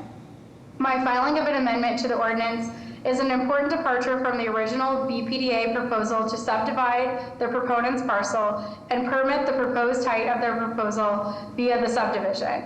By amending the ordinance, we are prohibiting the proponent from our creative strategies to subvert compliance with the Park and Parkways protections. Instead, amending the ordinance allows for a one-time site-specific ordinance exemption requiring the passage of this by the Boston City Council and the signature of the mayor, while retaining the sign-off from the Parks Department. This better maintains the power of our Parks ordinance in this complicated situation. The greatest urban landscapes have proven that density and green space can and must coexist. Throughout this public review process, I witnessed a proponent whose main guidelines were coming from the public. I think that the project is better for it, from parks investments, design choices that create a livable experience around the building, and importantly, creating a new connection to the Back Bay Fens. I believe that these critical investments in our parks and the supply of housing, including affordable housing, that this project will benefit the Fenway neighborhood. I urge the board to support and approve this project for all the reasons I've outlined. Thank you.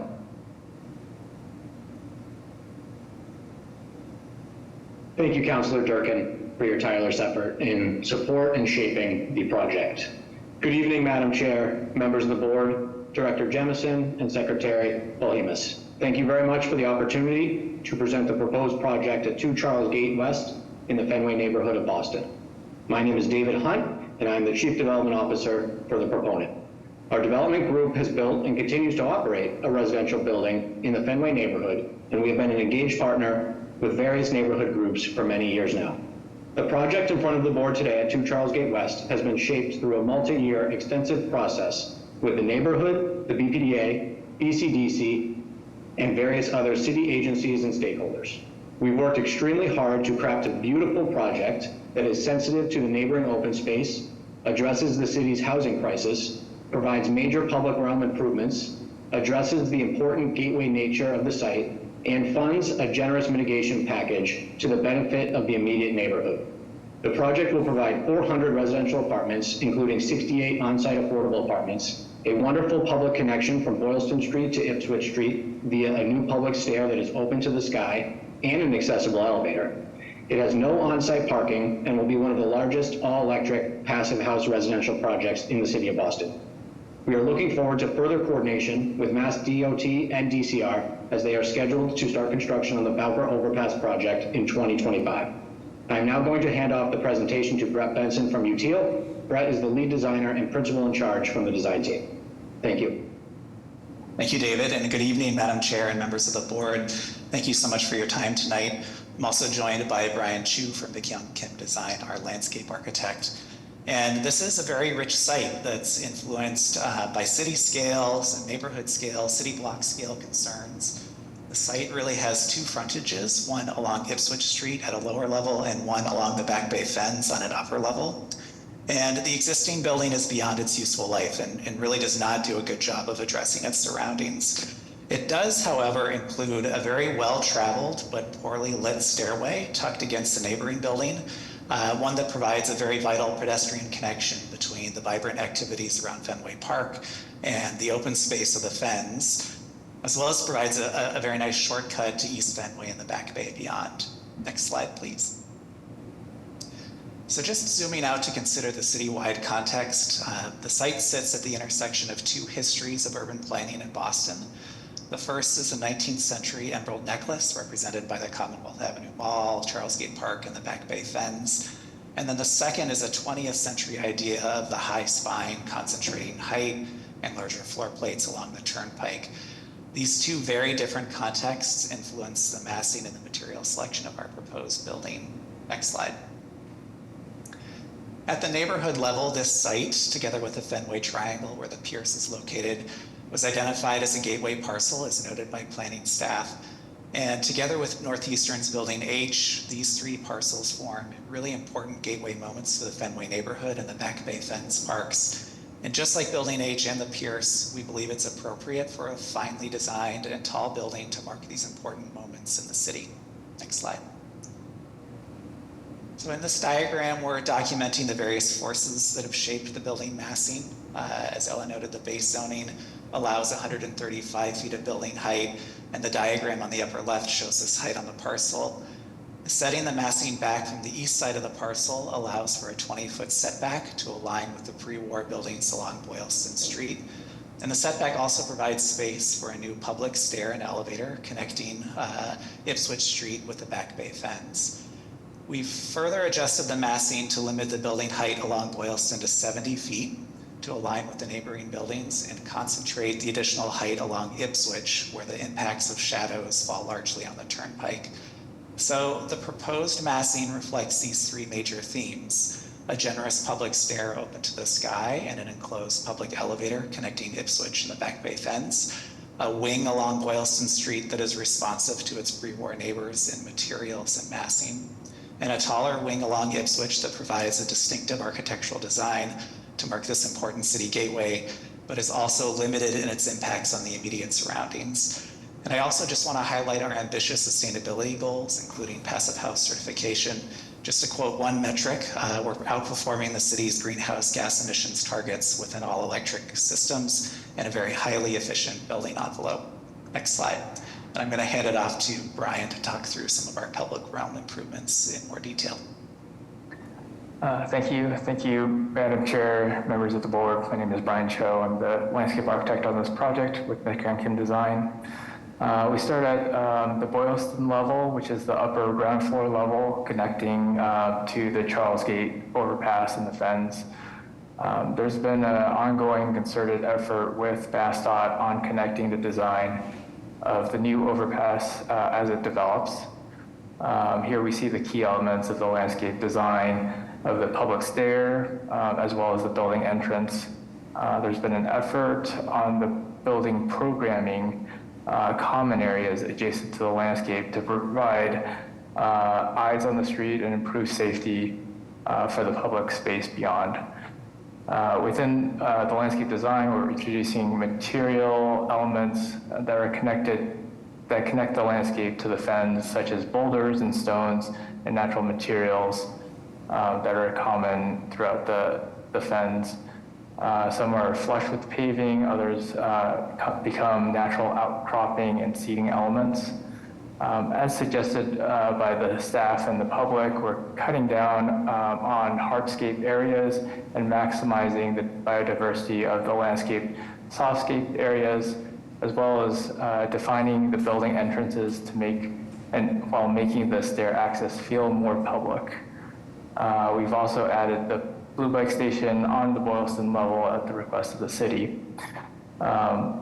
Also noting the key elements of the entry to the public elevator lobby here, as well as the public restroom being provided by the project. Next slide. On the Ipswich level, the natural large stones carry down the stairs and onto the Ipswich streetscape. This helps to unite the site and serves as wayfinding elements. We see here that the entry to the elevator lobby as on the Ipswich level and the open corner of the building that gains more visibility towards the public stair. Along the Ipswich street, we're proposing to remove the parallel parking along the south side of the street in order to add almost 9 feet of space, additional space for pedestrian realm, as well as a drop-off zone that services the building. All the loading for the building happens off-street, behind the building in a private alley. Next slide. Back onto the Boylston level, this rendering shows the planting areas that frame the residential entry and the reduced hardscape area. As well, you see the connections to the stair and elevators, and we made the effort to make the stairs feel like the primary movement throughout the site. Next slide.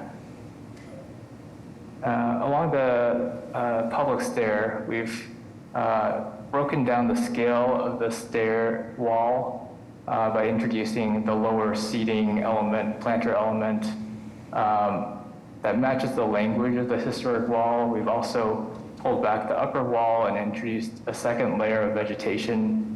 Above the upper wall, you see the windscreen, and we're hoping to really dematerialize that windscreen so it recedes visually and doesn't feel like it's part of the wall.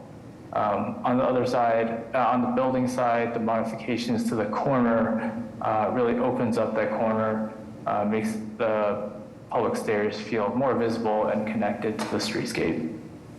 With that, I'll hand it back to Brett. Great, next slide, thanks, Brian. So the building is designed to maximize the continuity between the public stair and the public elevator lobby. The stone materials of the stair continue into the public elevator lobby, and a transparent glass curtain wall provides views between the stair and the lobby. At the base of the stair, as Brian was saying, we carved out the lower levels to really connect the stair with Ipswich Street and make it part of the public realm. Next slide. And just looking at the stair from further west along Ipswich Street, we worked hard to make the stair feel open and connected to the street. And then the residential entrance and retail storefronts along Ipswich are finely detailed with granite base and metal panel trim. Next.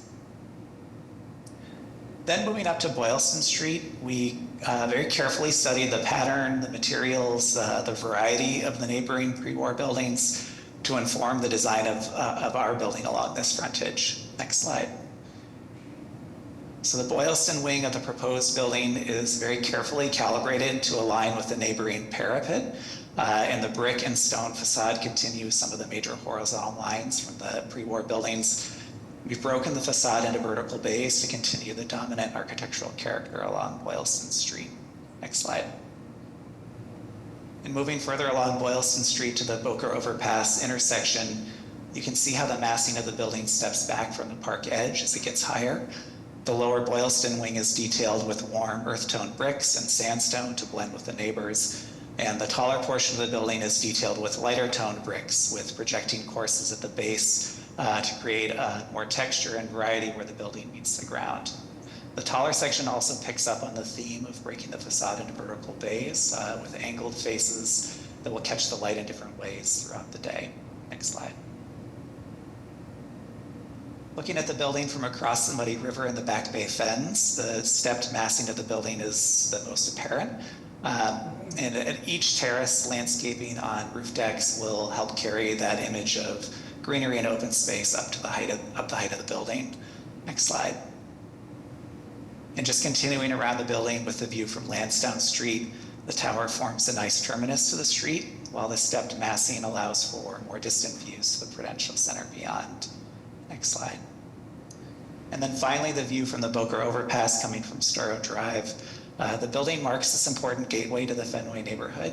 The brick and granite primary facade materials, the fine detailing around the windows with warm tone metal panels, and the subtle inflection of the facade and the penthouse to catch the light all present what we think is a really refined and classic design that we think is going to pass the test of time at this important site.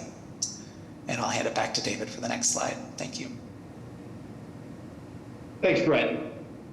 I don't think I need to run through this in extreme detail. I think that Councilor Durkin, as well as our project manager with the BPDA, Scott Greenhall, presented this information already. I did want to specifically note that the project that was just before this project on the agenda, the Fenway CDC Queensboro Street project, will hopefully be receiving funds from this project to help support that project. So thank you very much. All right, does that conclude the presentation? That does. Okay, great. Awesome. Questions or comments from the board?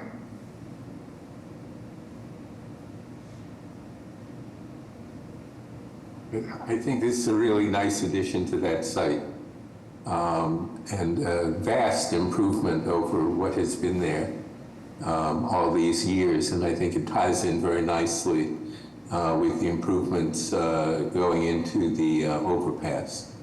And I want to particularly commend your landscape architect for the connection to the parkland there.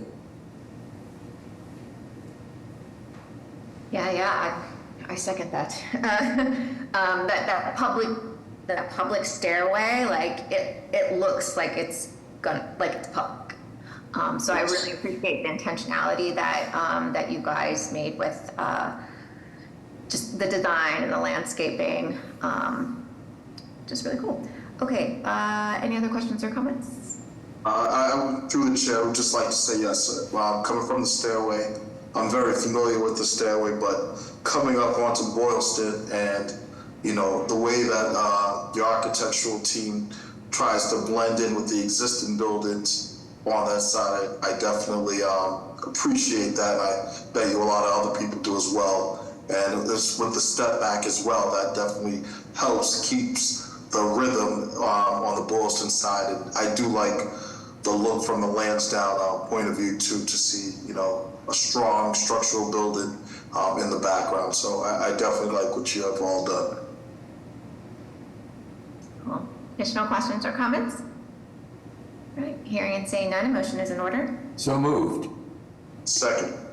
Roll call for a vote. Dr. Landsmark? Aye. Mr. Shepherd? Aye. Mr. O'Malley? Aye. Bennett? Aye. And the chair votes aye, motion passes. Congratulations, good luck. Awesome work. Okie dokie. Item number 16. Request authorization to issue a certification of approval pursuant to Article 80E Small Project Review of the Zoning Code for the proposed construction of 21 home ownership units, 983 square feet of commercial space and 34 car parking spaces located at 1905 through 1911 Center Street, and to execute a community benefits agreement and to take all related actions. Casey. Madam Chair, you need to remove this from the table. Oh, gosh. Okay.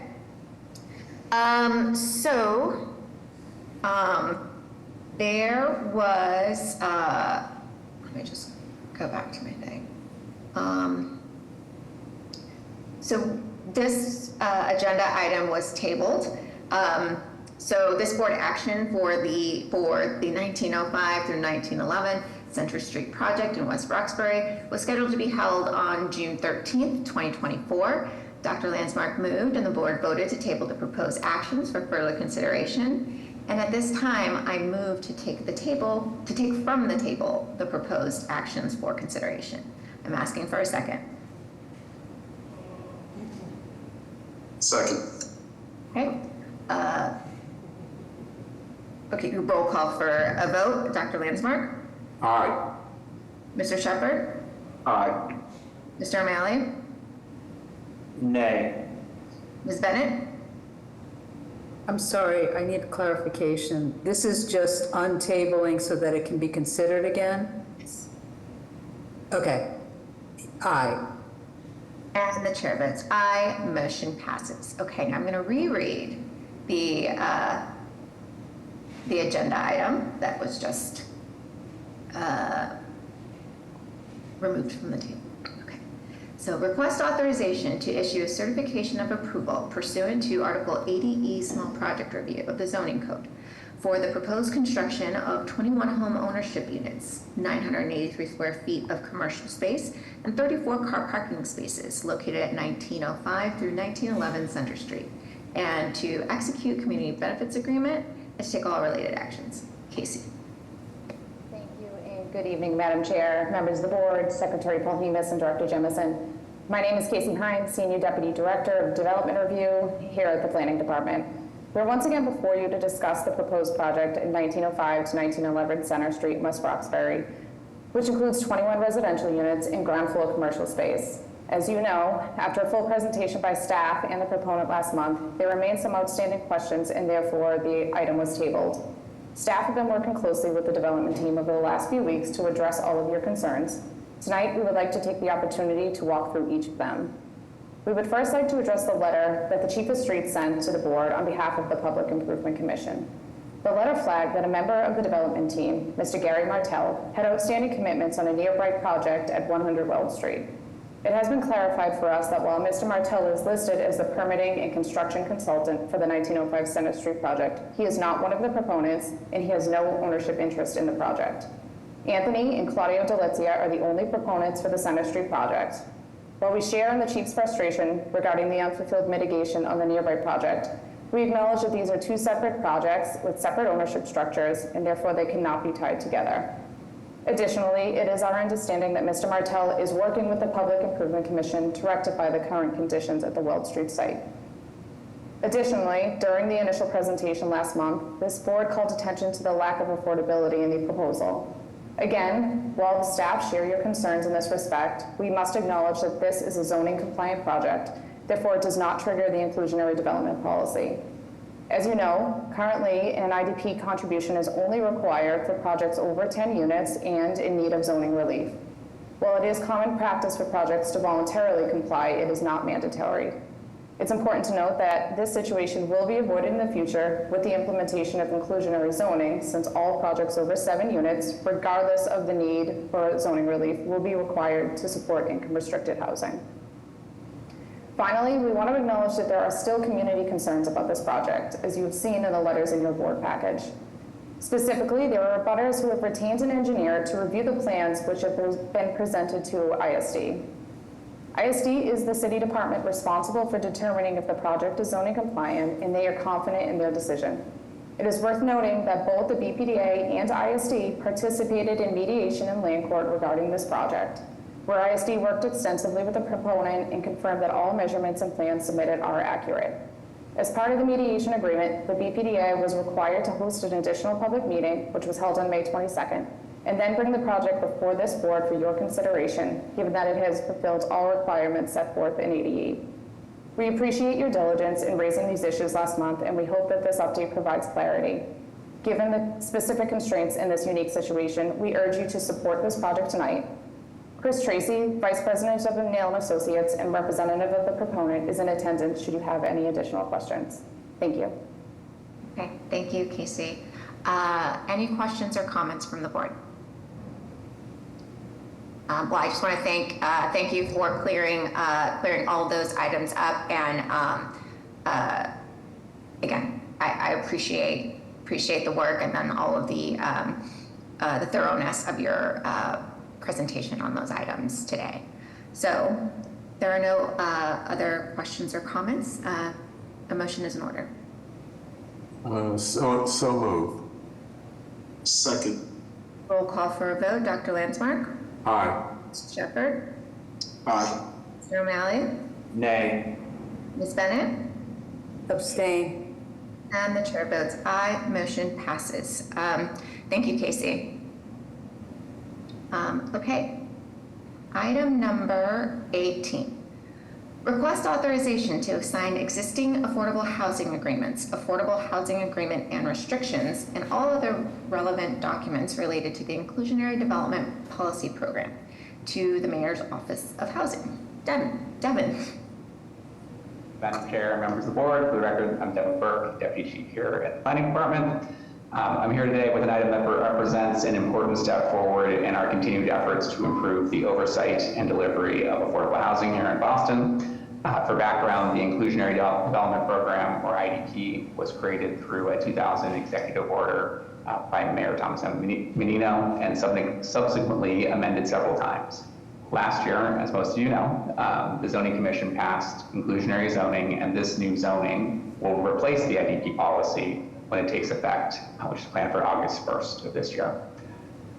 In addition to the affordable housing units that are created through private development through the IDP program, the Mayor's Office of Housing also oversees a large portfolio of affordable housing units that were created through trust funds, tax credits, and other subsidy sources, as Member Bennett knows very, very well. Until a year ago, the BPDA and the Mayor's Office of Housing were both overseeing parallel and very similar affordable housing compliance programs for both these stocks of affordable housing. MOH managed compliance for the income restriction programs created through these subsidy programs, while we managed the private development programs. These two agencies had different methods and requirements for managing compliance, and these different processes were the source of some confusion and frustration, both internally in our systems and also, maybe more importantly, externally for how constituents experience our affordable housing programs. So in advance of the move of the BPDA staff to the City Planning Department, last October, the Mayor merged the two compliance staffs under the authority of the Mayor's Office of Housing. and BPDA compliance staff who are both physically and functionally transferred to MOH. With this vote, we're asking the board to authorize the assignment of all affordable housing agreements entered into by the BPDA under the inclusionary development policy to MOH.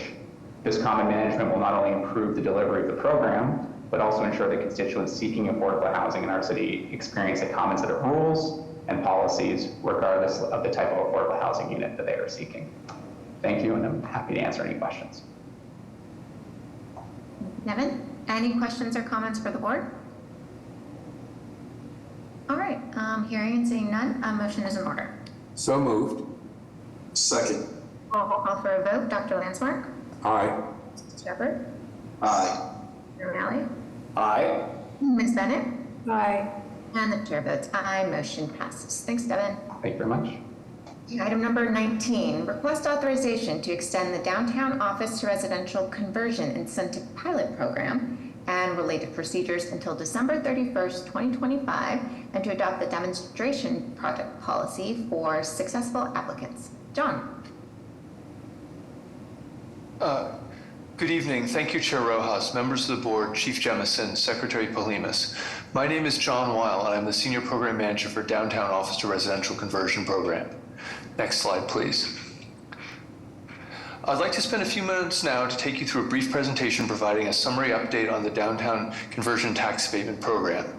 As I shared with the board before, the goal of the original program was to proactively incentivize the conversion of older office buildings into new residential rental properties in downtown Boston, thereby simultaneously reducing the supply of underutilized older office space and creating much-needed housing, including affordable options, producing a win-win for Boston. The pilot program has always been meant to be a catalyst and a proof of concept for the office to residential conversion, not the solution to the entire problem. Next slide, please.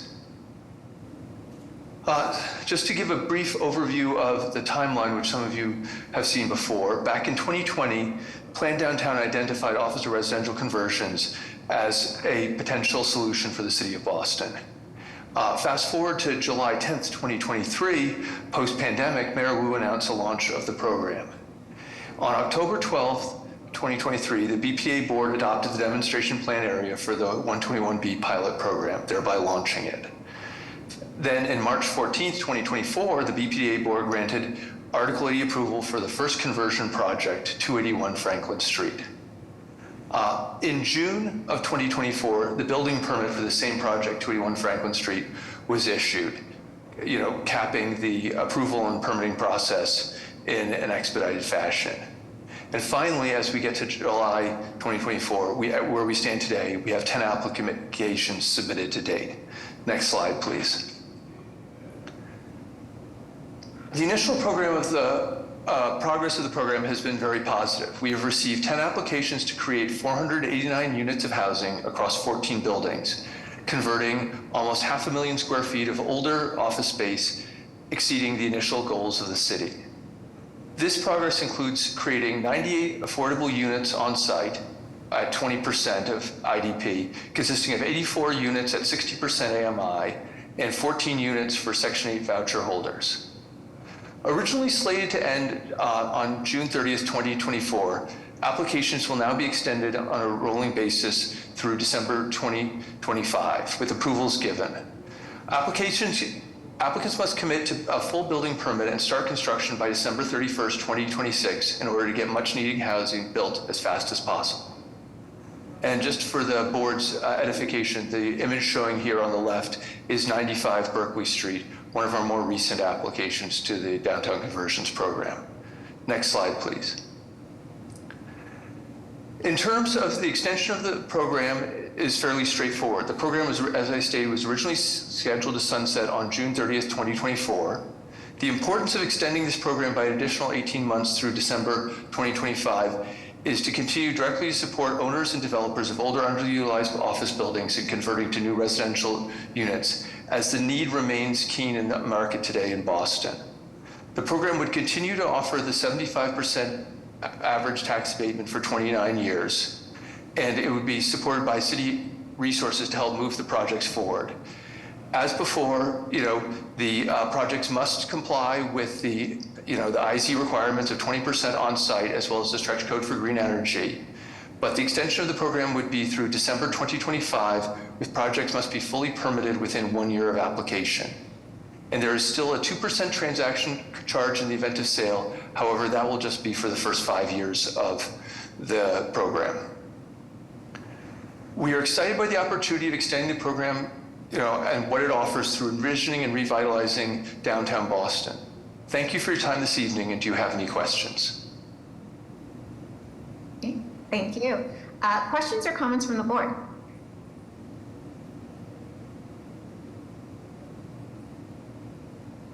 Oh, sorry, I thought you looked like you were going to say something, right? I just think this is really cool, and and I love that it's getting a lot of interest and recognition on a national scale. I've seen some really cool articles talking about what we've been doing, and this is. I'm glad to see that it's working. So. Through the chair, I was gonna say something similar. I know John. I was able to meet John, and I am glad that it is taking off. It was gonna take a while. It's gonna take a few people to start it off, and then other people should follow. So I'm glad to see things are going well, and let's just keep it going. We do need housing, and a lot of our office spaces are vacant. So I hope that changes. Thank you. Okay. Great. If there are no additional questions or comments, a motion is in order. So move. Second. We'll call for a vote. Dr. Landsmark? Aye. Mr. Shepherd? Aye. Mr. O'Malley? Aye. Bennett? Aye. And the chair votes aye. Motion passes. Thank you. Okay. Item number 20. Mike, personnel. Oh, thank you, Madam Chair, members of the board, Madam Secretary, and Director Jemison. We have a number of items for your consideration on the BRA agenda, with the exact details included in the board memos. We have policy and procedure changes with the adoption of 11 City of Boston policies with the exact details in the board memos. And as we had the move to the city for our employees, we have 60 BRA terminations as well with the details that are included in the board memos. That's all. Thank you. I'll answer any questions. Yeah. Questions or comments from the board? Hearing and seeing none, a motion is in order. So move. Second. We'll call for a vote. Dr. Landsmark? Aye. Mr. Shepherd? Aye. Mr. O'Malley? Aye. Bennett? Aye. And the chair votes aye. Motion passes. Item number 21, contractual. I need a motion to pay the bills. I move that we pay our bills. Second that. Okay. Roll call for a vote. Dr. Landsmark? Aye. Mr. Shepherd? Aye. Mr. O'Malley? Aye. Bennett? Aye. The chair votes aye. Motion passes. Please pay bills. And director's update. Director Jemison, Chief Jemison, the floor is yours. Thank you very much, members of the board. Chair Rojas, great to see everyone. Good evening. Thanks for your time and attention tonight. We approved 5 new development projects tonight, 484 new residential units. 99 of those were income restricted, equaling about 20%. The developer's cost estimate is over $375 million, and they represent over 450,000 square feet of new development, of which predominantly residential. When constructed, 441 tradespeople will go to work, creating 58 direct jobs and 220 indirect jobs. Another great board meeting for a range of reasons, which I'll try to summarize quickly tonight for all listening. First and foremost, I'd like to acknowledge that since we last met, many of our dedicated staff have transitioned over into the city of Boston's new planning department, formed by ordinance earlier this year. I'm very proud of our staff always, but in particular how they've handled this change. This move represents a very important step in the mayor's plans to change how planning and development are done in Boston and restore planning as a function of city government for the first time in 70 years. As I know has been explained, hopefully successfully earlier, the planning department is going to be the city department that serves this great board. And for those watching, in case there's any confusion, while the recommendations to the board will come from the planning department, the board is still the Boston Planning and Development Agency board, governing the Boston Redevelopment Authority and the Economic Development Industrial Corporation of Boston. The mayor has legislation at the State House that would make changes to the agency and its charter, but that has not yet been approved by the legislature. So until it is, we'll continue to be referring to you as the BPDA board. So that's an important note. The second note would be on White Stadium. There's been a few highlights tonight. I want to recognize that White Stadium was one of them. The board approved a major project this evening, the renovation and rebuilding of White Stadium through a public-private partnership with Boston Unity Soccer Partners. Located in Franklin Park, White Stadium has suffered years of disinvestment and is in desperate need of repair. Built in the 1940s, the 10,000-seat stadium was designed to host high school sporting events and other community celebrations, but due to a fire decades ago, the stadium is currently out of compliance with several state and municipal codes. In order to ensure the stadium will be functional and significant amenity for the public, Boston Unity will rebuild the West Grandstand as well as add some amenities to the site. And the city of Boston will invest $50 million to improve and rebuild the East Grandstand. Together, the project will create a world-class soccer stadium to be used by Boston Public School students, the community, and professional women's soccer players. Unity will also maintain and operate the facility on behalf of BPS, which will allow the school system to redirect funds otherwise need to be allocated for maintenance of the stadium. I want to thank some of our senior leadership team members who worked tirelessly on this project. First, I want to thank Amy Chambers, whose planning and zoning team were able to deliver zoning changes that paved the way for us to realize this project. Second, and very importantly, I wanted to highlight the work of Diana Fernandez and her team, who spent an enormous amount of time with other city departments, which were represented well in the description, and the architects of the project to make sure the community voices were incorporated and we could deliver a vision of design that serves the city and our residents. It took a lot to keep this project going and kind of be the binding element. I want to thank our team for playing that role.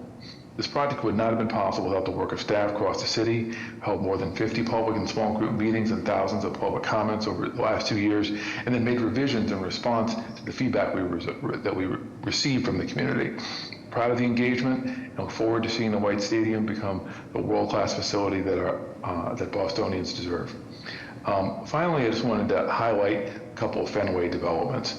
There are 2 residential projects in the Fenway. A large project you approved tonight, which will bring over 400 housing units, is the 2 Charles Gate project, as well as the Queensbury Street 112 and 114 Queensbury Street project.